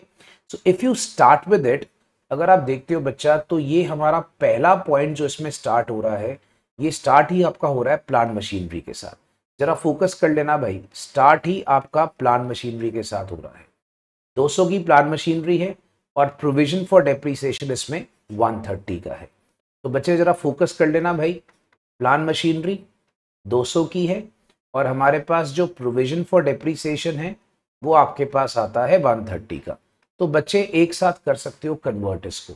अगर तुम क्वेश्चन के लास्ट में पढ़ोगे, थोड़ा सा बच्चा फोकस करके देख लेना, फिक्स्ड एसेट का रेट तुम्हें 46 गिवन है, तो टेंशन मत लो, फिक्स्ड एसेट का रेट तुम्हें 46 गिवन है। तो हम एक काम करते हैं भैया, साथ साथ ही कन्वर्ट कर लेते हैं। 46 तो जब तुम 200 को भाई साहब 46 से मल्टीप्लाई करते हो तो तुम्हारे पास आ जाता है 9200 डेबिट साइड पे। अच्छा, मुझे शायद ये बताने की जरूरत नहीं कि मैं प्लांट मशीनरी को डेबिट साइड पे क्यों शो कर रहा हूँ और प्रोविजन फॉर डेप्रिसिएशन को क्रेडिट साइड पे क्यों शो कर रहा हूँ। I think everybody can understand this. अच्छा, 130 को भाई साहब मैं मल्टीप्लाई करूंगा 46 के साथ, तो ये आ जाएगा 5980, ठीक है। इसके बाद आप आ जाइए, we have next item as debtors and creditors. Debtors and creditors बच्चे यहाँ पर देखोगे 60 और 30 की इंफॉर्मेशन है। तो हम एक काम करते हैं यार, जैसे उसने लिखा है ना वैसे लिख देते हैं, डेटर्स एंड क्रेडिटर्स 60 और 30 की इंफॉर्मेशन है। बेटा ये आपके पास क्या है, करंट एसेट। करंट एसेट बच्चा आपको पता है कि हमारे पास एक तरह से ये मॉनेटरी आइटम्स की तरह है। मॉनेटरी आइटम्स के अंदर तुम क्या यूज कर सकते हो, क्लोजिंग रेट। सो क्लोजिंग रेट क्या है भैया, 53, ठीक है। सो 53 तुम्हारा क्लोजिंग रेट है। और अब अगर आप इसमें नोटिस करते हो कि तुम्हारे पास यहाँ पर 53 के साथ इसको कन्वर्ट कर लिया जाए, 60 इंटू 53 इज 3180 और 30 इंटू 53 इट इज 1590। ये लो। अब अगर आप आगे देखते हो दोस्त, तुम्हारे पास फिर आगे लिखा हुआ है वहां पर क्वेश्चन में ओपनिंग स्टॉक। अब भाई साहब ओपनिंग स्टॉक तो तुम्हें 20 लिखा हुआ है, तो टेंशन मत लो, इसको ओपनिंग रेट पे ले लो, ठीक है। तो तुम्हारे पास आता है ओपनिंग स्टॉक। ओपनिंग स्टॉक बच्चा तुम्हारा 20 आ गया। और तुम जरा क्वेश्चन के अंदर नीचे जाके एक बार ओपनिंग रेट का जरा नजर मार लो, ओपनिंग रेट तुम्हें 50 लिखा है, तो तुम ओपनिंग रेट बच्चा 50 के साथ उसको कन्वर्ट कर सकते हो। तो सारे बच्चे चेक कर लो बेटा, 50 के साथ उसको कन्वर्ट कर लिया और ये तो सिंपल है, ये 1000 रुपीज आ जाएगा। फिर बच्चा तुम देखते हो क्वेश्चन में ना तुम्हें लिखा है ब्रांच का स्टॉक रिजर्व। अब ऑब्वियसली यार ब्रांच का स्टॉक रिजर्व ब्रांच में थोड़ी होगा, वो तो हेड ऑफिस में होगा, तो यहाँ पर आपके पास बैलेंसेस निल है। फिर आप देखोगे कैश और बैंक बैलेंसेस। कैश और बैंक बैलेंसेस मेरे पास यहाँ पर 10 है और ये तो ऑब्वियसली मॉनेटरी आइटम्स हैं। तो मॉनेटरी को बच्चा तुम लोग को किस में कन्वर्ट करना है, अपने पास क्लोजिंग रेट पे। क्लोजिंग रेट कितना है, 53। तो ये तुम्हारे पास कितना आ गया भाई साहब, 530, okay. Then if you just check it out, हमारे पास बच्चा यहाँ दिया हुआ है परचेजेस और सेल्स। ये हो गई आपके पास रेवेन्यू आइटम्स 20 एंड 1 23। अब तुम्हें पता बच्चा परचेजेस और सेल्स जो है वो तुम्हारे पास 20 और 123 हो गया, इसको हमने मल्टीप्लाई करना है 51 के साथ। सो 20 इंटू 51 ये आपके पास आता है 1020, और 123 इंटू 51 आप देखोगे तो 6273, राइट हो गया जी। अब आगे देखते जाइए।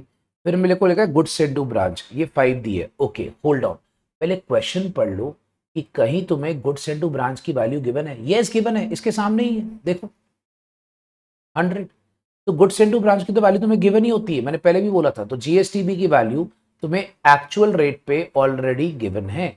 तो तुम यहाँ पे देखोगे 5, तुमने इसको एक्चुअल रेट पे कन्वर्ट कर दिया, वो कितनी थी 100, बात खत्म हो गई। वो तो ऑलरेडी तुम्हें क्वेश्चन में गिवन होती है। नेक्स्ट अगर तुम देखोगे बच्चा, तुम्हें लिखा हुआ है मैनेजिंग पार्टनर की सैलरी, वो ऑब्वियसली नहीं है हमारे पास, बट वेजेस एंड सैलरीज है 45। Okay, so wages and salaries again it's your revenue item, तो revenue item is to be converted in the average rate. So 45 को बच्चा 51 से मल्टीप्लाई करूंगा 2295, ठीक है भाई, ये आ गया। फिर आप देखो बच्चा रेंट, रेंट कितना है भाई साहब 12। अब तुम देखोगे रेंट अगर तुम्हें 12 लिखा हुआ है तो ये किस पे कन्वर्ट करोगे 51 पे। सो 12 इंटू 51 इज 612, डन हो गया। अब अगर आपके पास आता है बच्चा ऑफिस एक्सपेंसेस, ये दिया हुआ है 18, तो बच्चा ऑफिस एक्सपेंसेस अगर तुम देखोगे वो तुम्हें लिखा हुआ है 18। 18 बच्चा आपके पास आता है 51 के साथ, तो 18 into 51 that is working out to be 918, done. फिर मेरे पास आता है कमीशन की रिसीप्ट्स, दैट इज 100। कमीशन की रिसीप्ट्स अगर आपके पास 100 आती है तो बच्चा आई एम सॉरी, ये इनकम है, माफी चाहूंगा, इनकम है बच्चा, 100 आती है कमीशन की रिसीप्ट्स, तो इसको भी आप रेवेन्यू आइटम्स पे कन्वर्ट कर लो, ये आ गया बेटा 5100, राइट। फिर आप देख लो branch head office current account 7 और 120 it's already given to us, तो टेंशन फ्री हो जाओ, यहाँ पर आपके पास कोई पंगा नहीं है इसके अंदर, तो आप इसको 7, अच्छा इसके किताबों में क्रेडिट साइड पे लिखा है, तो तुम देखोगे क्रेडिट साइड पे, और ये तुम्हें ऑलरेडी गिवन है, तो तुम चुपचाप इसको 120 में कन्वर्ट करके लिख दो, राइट, दैट्स इट। और अगर आप देखोगे क्लोजिंग स्टॉक तो हमारे पास आता नहीं यहाँ पर, तो आप अब एक प्राणी फटाफट से ना मुझे क्या करो, इसका ना एक्सचेंज डिफरेंस आप निकाल के बताओ, चलो जल्दी से। तब तक मैं यहाँ पर नीचे ना क्लोजिंग स्टॉक भी लिख देता हूं, और एक्सचेंज डिफरेंस बच्चे निकाल के बताओ।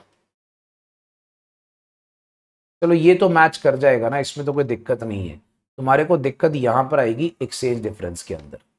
एक्सचेंज डिफरेंस कितना आता है वो तुम निकाल लो, टोटल तुम करते रहना। तब तक मैं नीचे क्लोजिंग स्टॉक कन्वर्ट कर देता हूं। क्लोजिंग स्टॉक बच्चा हमारे पास दिया हुआ है 3125, सो 3125 है closing stock, obviously closing date पे जाएगा। So closing stock 3125 at the rate of 53, so 3125 53 के साथ कन्वर्ट हो जाएगा 165625।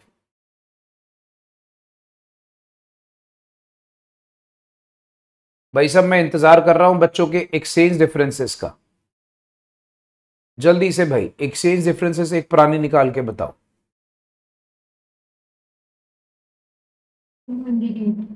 208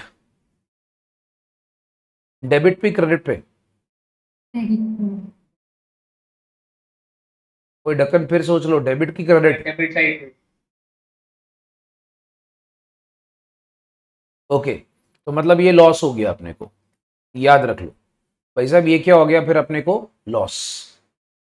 ओके, अब आ जाइए आप लोग अपना ट्रेडिंग पीएल बनाइए। अब ट्रेडिंग पीएल के टाइम में तुम्हें हेड ऑफिस की इंफॉर्मेशन चाहिए, क्योंकि इसने बोला हुआ है दोनों के ट्रेडिंग पीएल आपको सेपरेटली बनाने हैं।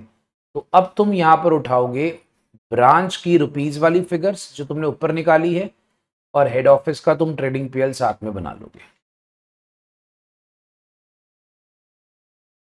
चलो भाई साहब, ये आ गया हेड ऑफिस, ये आ गया ब्रांच, ये आ गया हेड ऑफिस, और ये आ गया दोस्त अपने पास ब्रांच, ठीक है। चलिए अब बड़ा यहां भी हम लोग की सारी फिगर्स रुपीज एंड थाउजेंड्स में ले ली जाती है। अब आप एक काम करें भाई, हम बात करते हैं ओपनिंग स्टॉक्स की, पहले स्टार्ट करते हैं। ओपनिंग स्टॉक इसका दिया है 100 और इसको हमने कन्वर्ट करा था, तो बच्चा यहाँ पर ओपनिंग स्टॉक आप देखोगे 100 और ब्रांच का हमने कन्वर्ट करा था, ओपनिंग स्टॉक आया था 1000 रुपीज में कन्वर्ट करके। भाई साहब अब ये सारी फिगर्स रुपीज में है, मैं बड़ा बड़ा लिख रहा हूं ताकि आपको कंफ्यूजन ना हो। All figures are in rupees. Okay, so बच्चा यहां पर आ गया 1000, क्योंकि उसने देखो क्वेश्चन में ना साफ लिखा है तुम लोगों को हेड ऑफिस और ब्रांच का ना सारी फिगर्स को सेपरेटली शो करना है, ठीक है, अलग अलग तुम लोगों को शो करना पड़ेगा।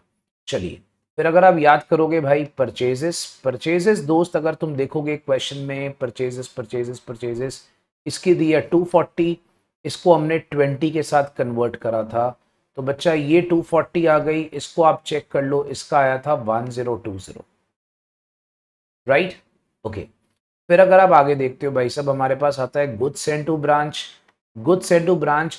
अब आप नोटिस करोगे ऑब्वियसली रिसीव बाय ब्रांच है, तो ब्रांच 100 दिखाएगा यहाँ पर, और ये भाई साहब head office is the giver है, तो गिवर को वो क्रेडिट करेगा, ठीक है। तो सेम फंडा। इसी तरीके से अगर आप देखोगे क्वेश्चन में आ गई सेल्स, सेल्स मेरे बच्चा अगर तुम देखोगे इसका है 520, उसका 123 से मल्टीप्लाई करके हमने निकाला था, सेल्स हमारे पास आई थी, sales sales sales sales sales ऊपर आप चेक कर लो 6273, 6273 की हमारे पास सेल्स थी। डन हो गया। अच्छा फिर अगर आप आगे नोटिस करते हो बच्चा यहां पर एक डायरेक्ट खर्चा है that is called as wages and salaries, इसका तो बच्चा 75 गिवन है, चेक कर लो, वेजेस एंड सैलरीज इसका 75 गिवन है, बट इसको हमने रुपीज में कन्वर्ट करा था तो हमारे पास आया था 2295, राइट हो गया जी। इसके बाद अगर आप देखते हो भाई यहाँ पर क्लोजिंग स्टॉक अभी जस्ट निकाला मैंने, देखो इसका तो 150 गिवन है, 150 कैसे, अगर आप क्वेश्चन में देखते हो बेटा इसका 1.5 लाख गिवन है, लास्ट के 3 जीरो उड़ा दो 150 हो गया, बट इसका अगर आप चेक करोगे भाई तो इसको हमने कन्वर्ट करा था तो ये आया था 165625, क्योंकि ये 3125 था तो 165625, राइट। अब बच्चे बेटा सारे फटाफट से इसका जीपी निकाल लो, because see main thing is conversion, I told you in all these questions main thing is conversion, once you read with conversion there is no issue, याद रखना, ठीक है। तो बच्चा अब इसको उठाएंगे, इसका जीपी निकालेंगे, इसका जो जीपी आता है 100 520 150 माइनस 240 माइनस 100 माइनस 75 355 बच्चा इसका जीपी आ जाता है, और उसका आता है बेटा 6273 165 5625 माइनस 1000 माइनस 1020 माइनस 100 माइनस 2295, बच्चा इसका आता है 2023625, तो ये आता है 2023625। एक बार बड़ा कैलकुलेशन चेक कर लेना, थोड़ा मैंने फास्ट करी है, और हमारे पास बच्चा जीपी को ब्रॉट डाउन करा 355 और 2023625।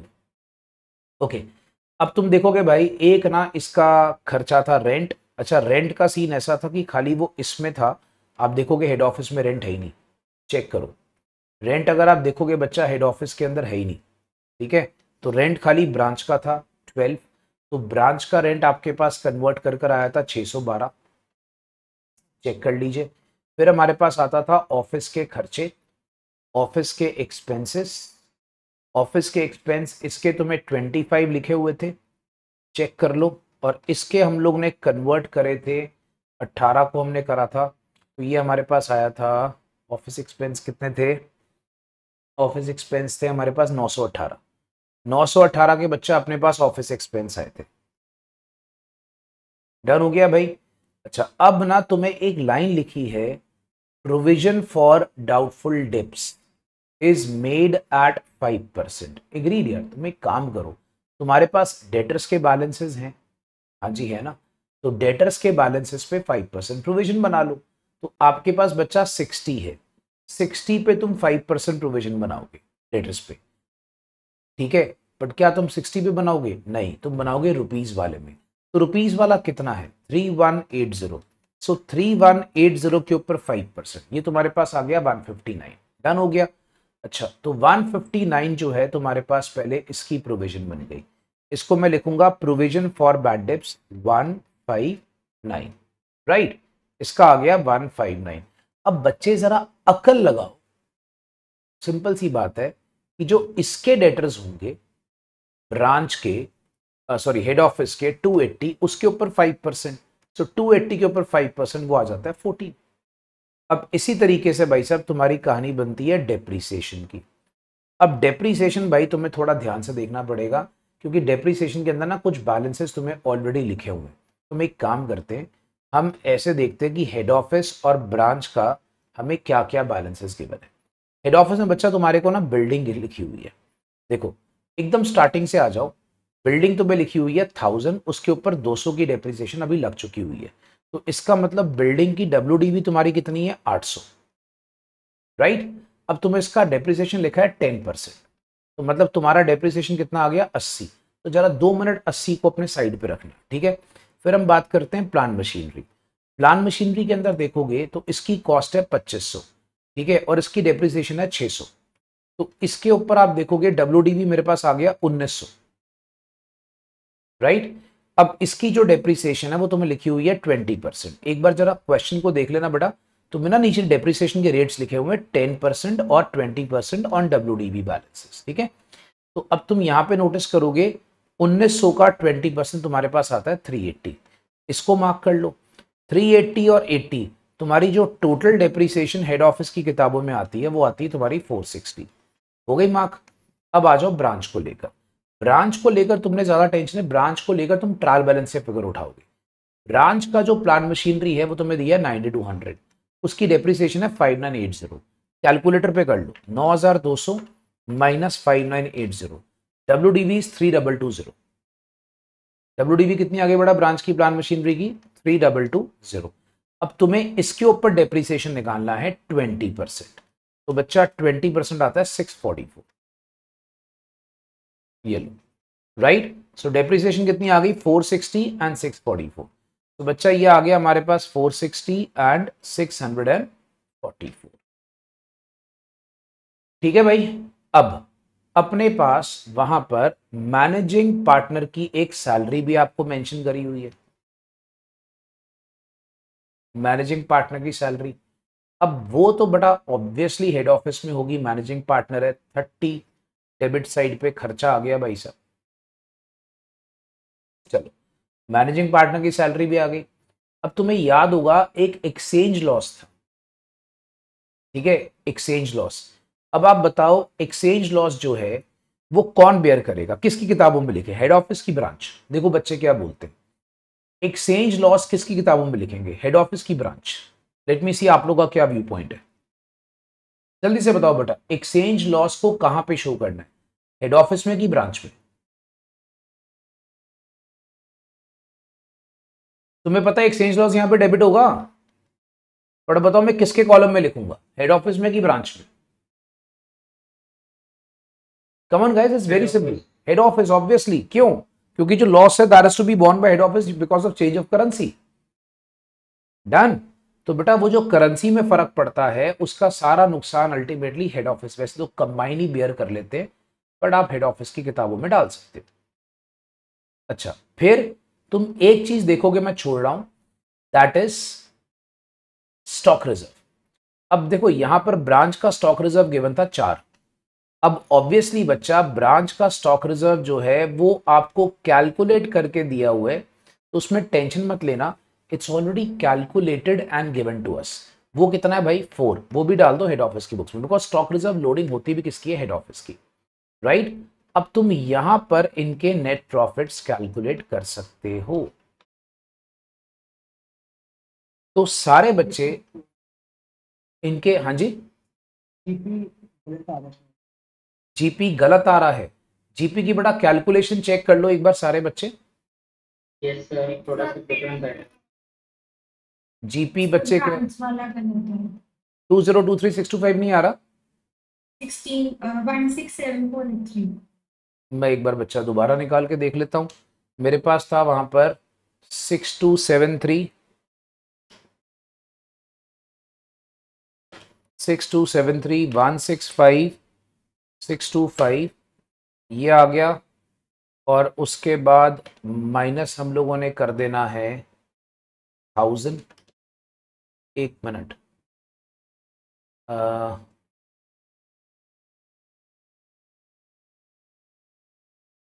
ये आ गया बच्चा 6273 माइनस हमने करना है 2020, पहले सीधा इकट्ठा ले लिया, तो 2395 ले लिया, yes 167483। Thank you, thank you बच्चा। तो जीपी बच्चा कैलकुलेशन सही कर लीजिएगा, वो बच्चे सही कह रहे, वो आता है 167483। थैंक यू बेटा, जीपी की कैलकुलेशन ठीक कर लेना सारे, थोड़ा जल्दबाजी में कैलकुलेटर पे काम खराब हो गया भैया, पेपर में नहीं करना ऐसा। 167483। चलो अब तुम लोग एनपी निकाल लोगे, पहले मुझे सारे बच्चे बताओ बेटा, तुम्हारे एनपी हो जाएंगे, ठीक है। अब पहले बताओ बच्चा, फॉरेन ब्रांच याद आ गया तो मैं नेक्स्ट क्वेश्चन पर आऊं। अब इसका बच्चा एनपी निकालना है, वो तुम निकाल लेना कैलकुलेशन करके। अब बताओ बेटा, फॉरेन ब्रांच याद आ गया, foreign branch everybody is clear, तो मैं आपको नेक्स्ट क्वेश्चन पे ले आता हूं विदाउट डिले, ठीक है। ओ भाई बोलना है, बोलना है बच्चों, बोलना है Yes, आपको, sir. Yes, sir. ठीक है जी। दोस्तों अब यहां पर आपके पास एक प्रश्न आपके समक्ष और प्रस्तुत है, ध्यान से देखिएगा कि अल्फा लिमिटेड का एक रिटेल शॉप है, मैनेजर की सुपरविजन में सारा काम चल रहा है, जो जीपी है वो सेलिंग प्राइस पे कांस्टेंट है 25% through out the year. Branch manager को कमीशन देनी है 10% ऑफ प्रॉफिट जो ब्रांच ने अर्न करी है, जिसको कैलकुलेट करना है before charging his commission, but उसमें 25% किसी भी डेफिशिएंसी का काटना है। अगर तुम नोटिस करोगे ऐसा क्वेश्चन हम लोगों ने क्लास में भी करा हुआ है कि कोई भी कमीशन से डेफिशिएंसी होगी उसका हमने काटना है, ठीक है। सारे गुड्स उसको सप्लाई किए गए और आपको ये डिटेल्स मेंशन करी गई है। आपके पास ओपनिंग स्टॉक है, आपके पास goods into branch at cost है, आपके पास चार्जेबल एक्सपेंस है, क्लोजिंग स्टॉक है, सेल्स गिवन है, मैनेजर कमीशन है। आपको बड़ा कमीशन निकालनी है। एक्चुअली में मैंने ये क्वेश्चन क्यों डाला, ये छोटा सा क्वेश्चन है बट इस बार के लिए लगता है कि ये क्वेश्चन इंपॉर्टेंट है, राइट। तो बच्चे बड़ा थोड़ा फोकस करके देख लेना कि हम लोगों ने कमीशन कैसे निकालनी है। तो अपने को इसमें ज्यादा पंगा नहीं है, खाली कमीशन का पंगा है। बट एक चीज तुम लोगों को पहले जो समझ में आनी चाहिए वो क्या, इस क्वेश्चन में अगर तुम देखोगे तो तुम्हारा जो ओपनिंग स्टॉक है वो कॉस्ट पे लिखा है, गुड्स सेंट टू ब्रांच तुम्हें कॉस्ट पे लिखा है, क्लोजिंग स्टॉक तुम्हें सेलिंग प्राइस पे लिखा है, बिल्कुल सही बात कर रहा है, ठीक है। और तुम्हें एक चीज लिखी है कि हम लोग यहां पर हमेशा 25% मतलब 1/4 ऑफ एसपी का प्रॉफिट लेके चलते हैं। तो 1/4 का मतलब हो गया 1/3 ऑफ कॉस्ट। तो पहले मुझे क्या करना पड़ेगा, मुझे क्वेश्चन में पहले ये जांच पड़ताल करनी है कि क्वेश्चन में डेफिशिएंसी है कितनी। तो भाई साहब डेफिशिएंसी निकालने के लिए मुझे यहां पर ना एक छोटा सा पहले ब्रांच स्टॉक अकाउंट तैयार करना पड़ेगा, ठीक है। पहले डेफिशिएंसी कैलकुलेट तो करूं तो मुझे वहां पर पहले ब्रांच स्टॉक अकाउंट तैयार करना पड़ेगा। अगर तुम देखते हो ओपनिंग स्टॉक मेरे पास क्वेश्चन में गिवन है 74736, तो 74736 में मैं 1/3 एक बार ऐड कर देता हूं, तो 74736 में बच्चा मैंने इसमें 1/3 ऐड कर दिया, तो पहले मेरे को इनवॉइस प्राइस आता है 99648, ठीक है। फिर अब आ जाओ goods sent to branch, goods sent to branch भी इनवॉइस प्राइस पे लेना है 289680, सो 289680 में भाई साहब इसमें पहले 1/3 ऐड करो, क्योंकि जब तुम सब कुछ इनवॉइस पे कर रहे हो डेफिशिएंसी तुम्हारी इनवॉइस के बेस पर ही निकलेगी। तो बड़ा जब इसको ऐड करते हो तो ये आता है 386240, ये आता है भाई साहब 386240, डन हो गया। अब ऑब्वियसली यार सेल को थोड़ी करने की जरूरत है, सेल तो तुम्हारी सेलिंग प्राइस पर ही होती है 361280, तो बच्चा तुम्हारे पास सेल आ गई सेलिंग प्राइस पे 361280। अब अगर तुम देखोगे बच्चा क्लोजिंग स्टॉक, क्लोजिंग स्टॉक बड़ा 123328, 123328 आ गया, आ गया। अब बड़ा ये मैच करना चाहिए ना, अगर तुम देखोगे जब तुम सारा कुछ करते हो। अब यहाँ प्रॉब्लम क्या आती है कि तुम्हारा यहाँ पर एक बैलेंस आना शुरू हो जाता है, आप चेक करो, तो ये आप देखोगे 99648 386240, और इसमें जब तुम माइनस करोगे 361280 और 3328, यहां देखोगे 1280 का एक तरह से नुकसान आता है, इसको हम ग्रॉस लॉस भी बोल सकते हैं। अब वो तुम्हारी डेफिशिएंसी है, ठीक है, वो तुम्हारी डेफिशिएंसी है। अब जब तुम मैनेजर को कमीशन देते हो ना, तो मैनेजर को तुमने कमीशन कैसे देनी है, देखो उसने बोला है मैनेजर को कमीशन देनी है तुमने, वहां पर जरा क्वेश्चन को लैंग्वेज को पकड़ना है, वहां लिखा है 10% of profit earn by branch, तो मुझे यहाँ पर छोटा सा ब्रांच अकाउंट बनाना पड़ेगा, राइट। आप कह लो ब्रांच अकाउंट बना लो या ब्रांच का ट्रेडिंग पीएल बना लो, एक ही बात है, ठीक है बच्चे। एक चीज याद रखना, ब्रांच अकाउंट बनाऊं, उसका ट्रेडिंग पीएल बनाऊं, ब्रांच अकाउंट से भी प्रॉफिट निकल आता है। तो बच्चे यहाँ पर हम एक काम करते हैं, उसका पहले प्रॉफिट निकालने के लिए मुझे छोटा सा एक ब्रांच अकाउंट तैयार करना पड़ेगा, ओके। अब ब्रांच अकाउंट अगर मैं तैयार करता हूं, कुछ बच्चे बोलेंगे सर हम एक काम करते हैं, हम ना ट्रेडिंग पीएल बना लेते हैं, चलेगा यार, चलेगा। मुद्दा क्या है, नेट प्रॉफिट निकालना, ठीक है। तो नेट प्रॉफिट निकालोगे तभी तुम्हें कमीशन का पता लगेगा। अब मुद्दा यहाँ पर क्या है, नेट प्रॉफिट निकालना, तो तुम यहाँ पर ब्रांच अकाउंट या ब्रांच ट्रेडिंग पीएल भी बना सकते हो, ठीक है। अब अगर सपोज मैं ब्रांच बना रहा हूँ, तो मेरा जो ओपनिंग स्टॉक है वो मेरा 99648 आया था, तो मुझे उसकी स्टॉक रिजर्व यहाँ दिखानी पड़ेगी। ब्रांच अकाउंट का ये पंगा रहता है कि तुम्हें स्टॉक रिजर्व दिखानी पड़ती है, तो ये तुम्हारे पास आ गया था 24912, ठीक है। अब अगर तुम याद करोगे भाई, तुम्हारा क्लोजिंग स्टॉक था वो था 123328, तो बच्चा तुम उसकी भी स्टॉक रिजर्व यहाँ पे दिखा दोगे, तो इसकी स्टॉक रिजर्व तो सीधा 25% ही आ जाएगी, क्योंकि ये ऑलरेडी सेलिंग प्राइस पर है। बच्चा याद रखना 123328 का 25%, ये ऑलरेडी मेरे भाई तुम्हारे पास गिवन है, तो ये आता है 30832, डन हो गया। अब अगर आप इसके बाद आगे चेक करते हो goods send to branch, goods send to branch बेटा अपने पास इनवॉइस पे आया था, तो 386,240, 386,240, तो बच्चा इसकी भी लोडिंग तुम्हें दिखानी पड़ेगी। अगर ब्रांच अकाउंट बनाओगे तो भैया ये पंगा पड़ेगा, वैसे तो आप सीधा लोडिंग इसकी दिखाओगे तो बच्चा आपके पास आ जाएगा 128, ये अपने पास आ जाता है बच्चा 386,289, यस ये आता है आपके पास बच्चा 96560, 96560, ये इसकी लोडिंग आ गई।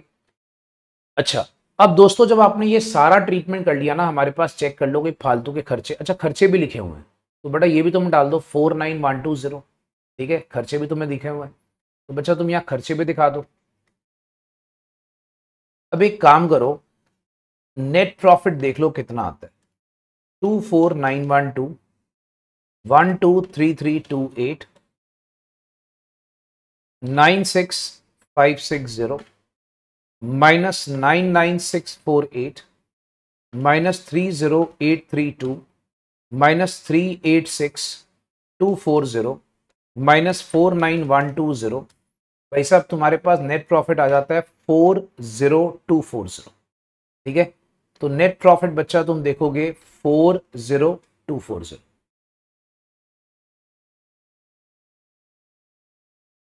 बच्चे बेटा सारे चेक कर लो, 40240। खाली एक चीज देख लेना ढक्कन, मैंने सेल लिखी नहीं है बट मैंने सेल का टोटल कर दी है, आप सेल जरूर लिख लेना, ठीक है। मैंने सेल का टोटल मार दिया बट सेल मैंने गलती से लिखी नहीं है, उसको ठीक से देख लीजिएगा। अब बच्चा ये नेट प्रॉफिट आ गया, अब तुम्हारा जो आखिरी कार्यक्रम होगा वो क्या, बेटा तुम्हें लिखा क्या है कि तुम्हारा जो मैनेजर कमीशन होगी तुमने वो कैलकुलेट करनी है, 40240 के ऊपर 10% ये आती है। ठहरो, जितना भी तुम्हारा डेफिशिएंसी है, ठीक है। अब एक मुझे बात बताओ, ये डेफिशिएंसी तुम्हारी किस पे आई है, ये तो आईपी पर आई है ना, ठीक है। तो तुम एक काम करो, डेफिशिएंसी अगर तुम्हारी आईपी पर आ रही है तो पहले इसको कॉस्ट पे कन्वर्ट कर लो। अगर तुम इसको रफ में 1280 को कॉस्ट पे कन्वर्ट करोगे, तुम्हें पता है बच्चा ये आईपी पर है, ठीक है, और स्टॉक की वैल्यूएशन हमेशा कॉस्ट प्राइस पर होती है, तो इसका 75%, क्योंकि 25% का प्रॉफिट है, तो इसकी जो कॉस्ट होगी वो होगी 75%। तो रफ में देख लो बेटा 960 तुम्हारी कॉस्ट ऑफ डेफिशिएंसी, क्या है 960 तुम्हारी कॉस्ट ऑफ डेफिशिएंसी है। तो तुम क्या करोगे भाई, जो 960 तुम्हारी कॉस्ट ऑफ डेफिशिएंसी आ रही है, इसको तुम मल्टीप्लाई करोगे 25% के साथ, क्योंकि क्वेश्चन में लाइन है कि 25% of any ascertain deficiency of the branch stock has to be deducted, right. So बच्चा अब यहां पर देखोगे तो 240 तुमने लेस कर लिया, ये लेस करने के बाद 3784 आता है, इसमें से 2400 it's already paid, 2400 it's already paid. अब तुम्हारा बाकी बैलेंस ड्यू जो आता है मैनेजर को, वो आता है 1384, that works out to be 1384। अब बताओ दोस्तों, क्या ये कहानी मैनेजर कमीशन वाले क्वेश्चन की क्लियर है? किसी बच्चे को कोई तकलीफ है तो बता दो। Yes, sir.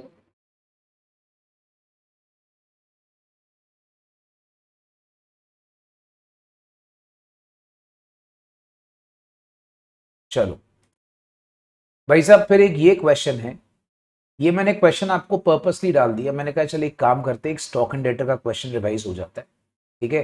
तो फटाफट से आ जाइए सारे बच्चे, हम लोग ना एक स्टॉक एंड डेटर का क्वेश्चन रिवाइज कर लेते हैं, ठीक है। तो आपके पास क्या है बच्चा, हैरिसन ऑफ चेन्नई ने ब्रांच को गुड्स भेजे 20% अबव कॉस्ट पे, मतलब 1/5 ऑफ कॉस्ट है, लोडिंग करते टाइम दिमाग में रखिएगा 1/5 ऑफ कॉस्ट है, और सारे ब्रांच कैश और क्रेडिट सेल्स दोनों करता है।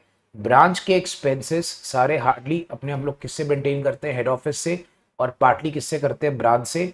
जो स्टेटमेंट आपके पास है हर मंथ की सेंड की जाती है, आपको लिखा है cost of goods send to branch at cost. अरे भाई, अगर स्टॉक एंड डेटर का सिस्टम है तो अपने को तो कॉस्ट चलेगा ही नहीं, ठीक है। तो आप सारे बच्चे याद रखना 20% अबव कॉस्ट है, ठीक है। तो goods receive by branch till this date at invoice price. Hold on, अब यहां पंगा है भाई साहब, जब तुम इसको कॉस्ट को कन्वर्ट करोगे ना लोडिंग पे, तो 2 लाख में जब तुम 20% ऐड करते हो, जरा गौर से देखना, तो तुम्हारा वो 240 आ जाएगा।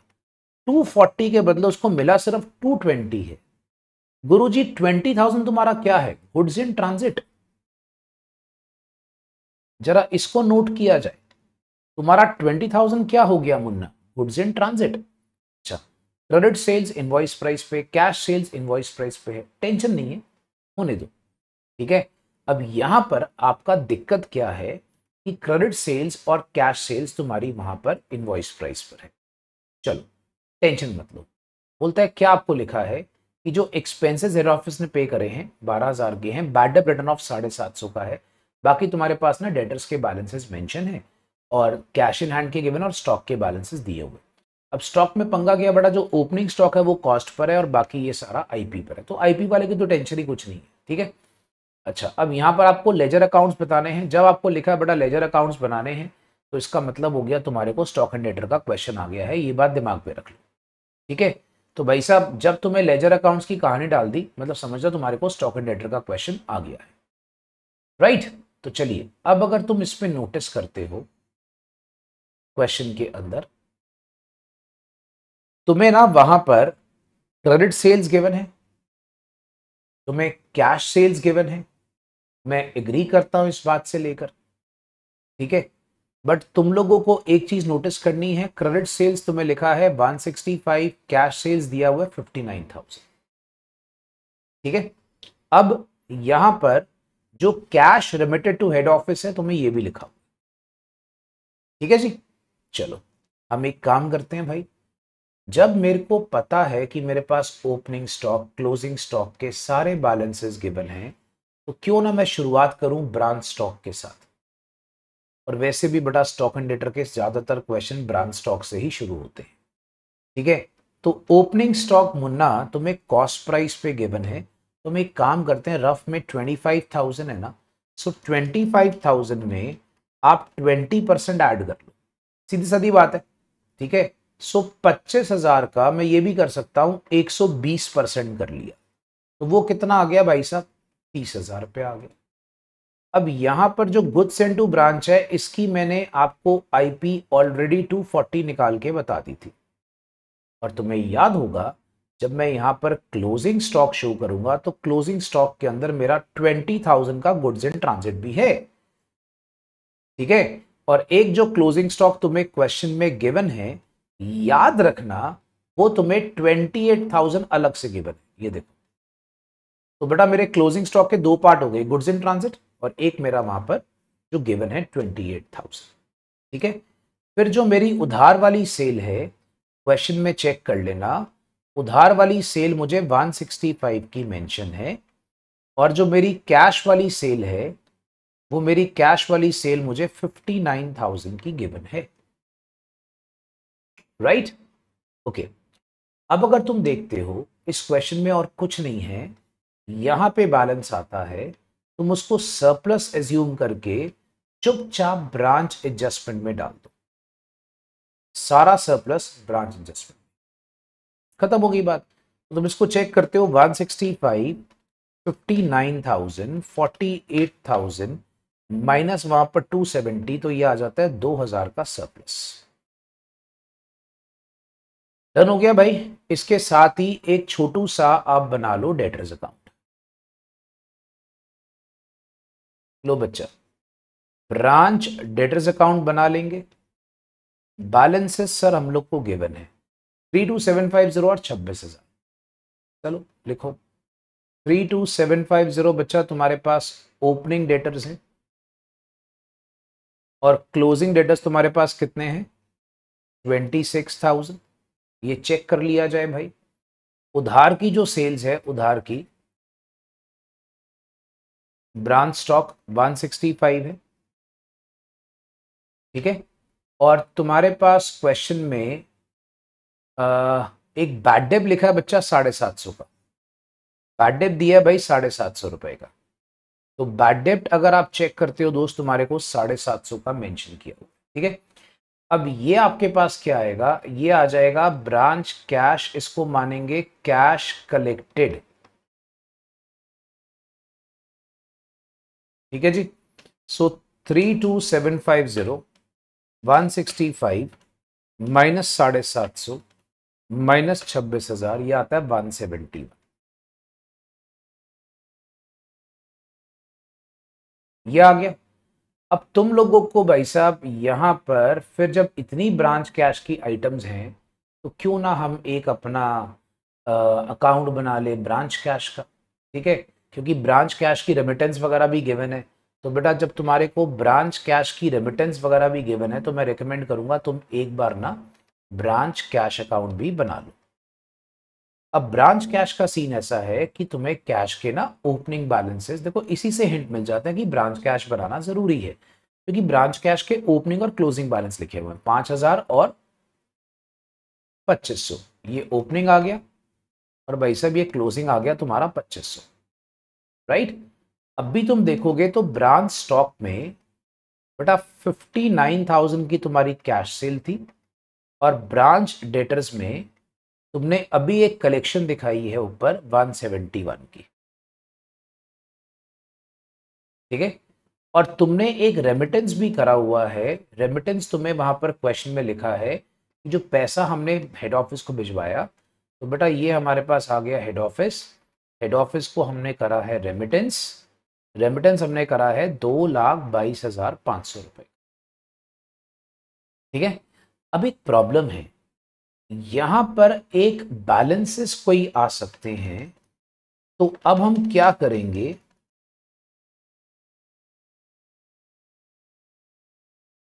यहां पर बच्चा आप चेक करोगे 10,000 के बैलेंसेस आते हैं, उसको हम लोग ब्रांच के खर्चे मान सकते हैं कि ब्रांच ने कुछ खर्चे करे होंगे। बेटा ये निकालना इसलिए जरूरी बन जाता है क्योंकि ब्रांच के खर्चे एज्यूम करोगे ढक्कन, तो तुम लोगों का ब्रांच पीएल का बैलेंस मैच करेगा।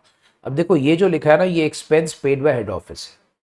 ये कौन सा है भाई, ये expense paid by head office है, मतलब जो हेड ऑफिस ने दिया, ब्रांच ने अपने भी तो खर्चे करे होंगे भाई। तो जो ब्रांच ने अपने खर्चे करे हैं वो कितने हैं 10,000 रुपए, तो टोटल खर्चा 22,000 का होगा, अब ये कह सकते हो, ठीक है। अब जैसे यहां पर आपको ब्रांच पीएल अलग से बनाने को नहीं बोला है, तो तुम बच्चे यहां पर नोट लिखकर ब्रांच एडजस्टमेंट अकाउंट जब ऐसे लिखते हो, याद रखना, तुम यहां पर इंक्लूडिंग ब्रांच पीएल का ऐसे नोट लिख सकते हो, तो हम लोग यहां पर इसको कंबाइन भी बना सकते हैं, या आप लिख सकते हो कंबाइन ब्रांच एडजस्टमेंट अकाउंट। ठीक है, बट अगर किसी को मन है ब्रांच पीएल अलग से बनाने का तो तुम्हारी इच्छा है। ठीक है, सो मैं यहाँ पर क्या करूंगा बच्चा, ओपनिंग स्टॉक जो है वो यहाँ पर 5000 शो करूंगा, उसका स्टॉक रिजर्व 25,000 का 20%, ये ओपनिंग स्टॉक का स्टॉक रिजर्व आ गया। ठीक है जी, अब जो क्लोजिंग स्टॉक है उसका स्टॉक रिजर्व 48,000 का क्लोजिंग स्टॉक मुझे लिखा हुआ था, हम सॉरी 28 वो था, और उसके बाद आपके पास 20 के गुड्स इन ट्रांजिट थे, तो मेरा टोटल क्लोजिंग स्टॉक था 48,000।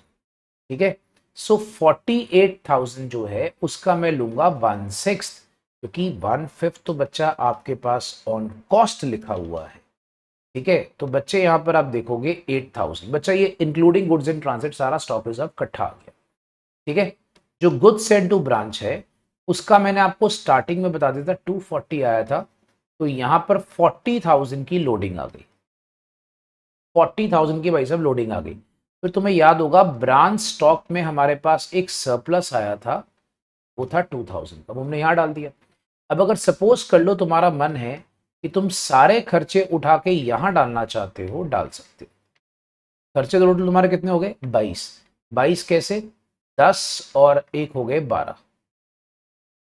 ठीक है, तुम इसको कंबाइन बना सकते हो, कई बार पेपर में टाइम टूम नहीं होता बच्चा, कंबाइन कर लो कोई फर्क नहीं पड़ता। ठीक है, बैड डिप्स, क्योंकि यहां पर कहीं लिखा नहीं हुआ कि तुमको पीएल बनाना है, खाली इतना लिखा है प्रॉफिट लॉस ब्रांच का निकालना है, तो वो तो तुम्हारा उससे भी निकल आता है। तो अगर आप इसमें नोटिस करोगे बैड डेप थे 750 के, तो अब तुम यहां पर भाई डिफरेंस निकाल लो, तुम्हारा डिफरेंस सीधा नेट प्रॉफिट आ जाएगा, सीधा, ये तुम्हारा आंसर, सीधा नेट प्रॉफिट।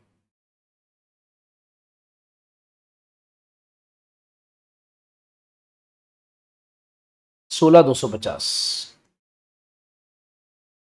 राइट। और एक छोटा सा जीएसटीबी अकाउंट बना लो, तो बच्चे देख लो बेटा, एक छोटा सा आप जीएसटीबी अकाउंट बना लीजिए ज्यादा से ज्यादा। तो ये बेसिकली आपके मेन अकाउंट्स है जो आपको बना लेने चाहिए। जीएसटीबी अकाउंट में क्या आएगा बेटा, जो ब्रांच स्टॉक है उसका 240 यहां पर आ गया, उसकी लोडिंग यहां पर आ गई बच्चा, लोडिंग हमने डाली है ब्रांच एडजस्टमेंट में, और बाकी बैलेंस हमारा परचेजेस में या ट्रेडिंग में।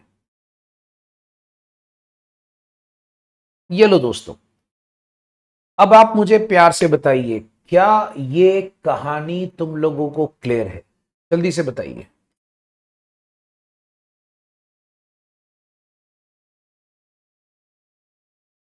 सर हाँ जी मेरे भाई, यहाँ पे ब्रांच एक्सपेंस अकाउंट बनाए हैं आपने? बना लो, एक लाइन का बनेगा, बना लो। देखो बच्चा, ये आपको बताता हूं, it depends how much time you have in the exam. अब अगर मैं यहाँ ब्रांच पीएल बनाऊंगा तो भी मेरा ज्यादा थोड़ा टाइम वेस्ट होगा, तो मैंने ऊपर नोट लिख दिया कंबाइन। ठीक है, it depends how much time you have in exam. अगर तुम्हारे पास एग्जाम में टाइम है, फटाफट से जितने अकाउंट बना सकते हो बना लो, अगर टाइम कम है तो पंगे मत लो।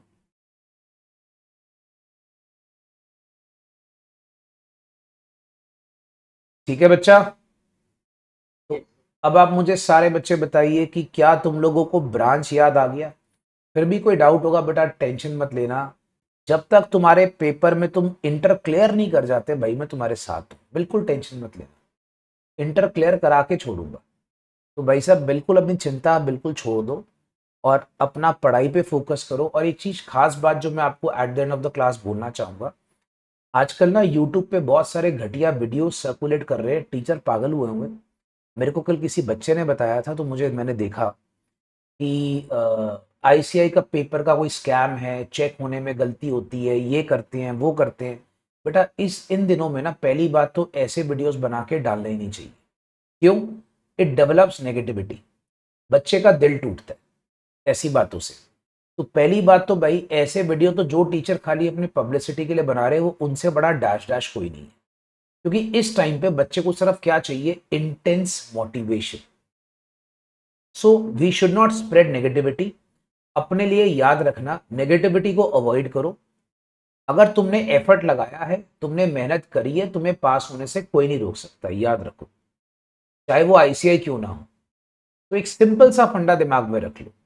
मैं ना बच्चों को क्लास में बार बार एक ही बात बोलता हूं भाई, कि तुम्हारा सिर्फ टारगेट ऐसे वाला जो होता है ना, इसके अंदर ये सीए होना चाहिए, बस बात खत्म।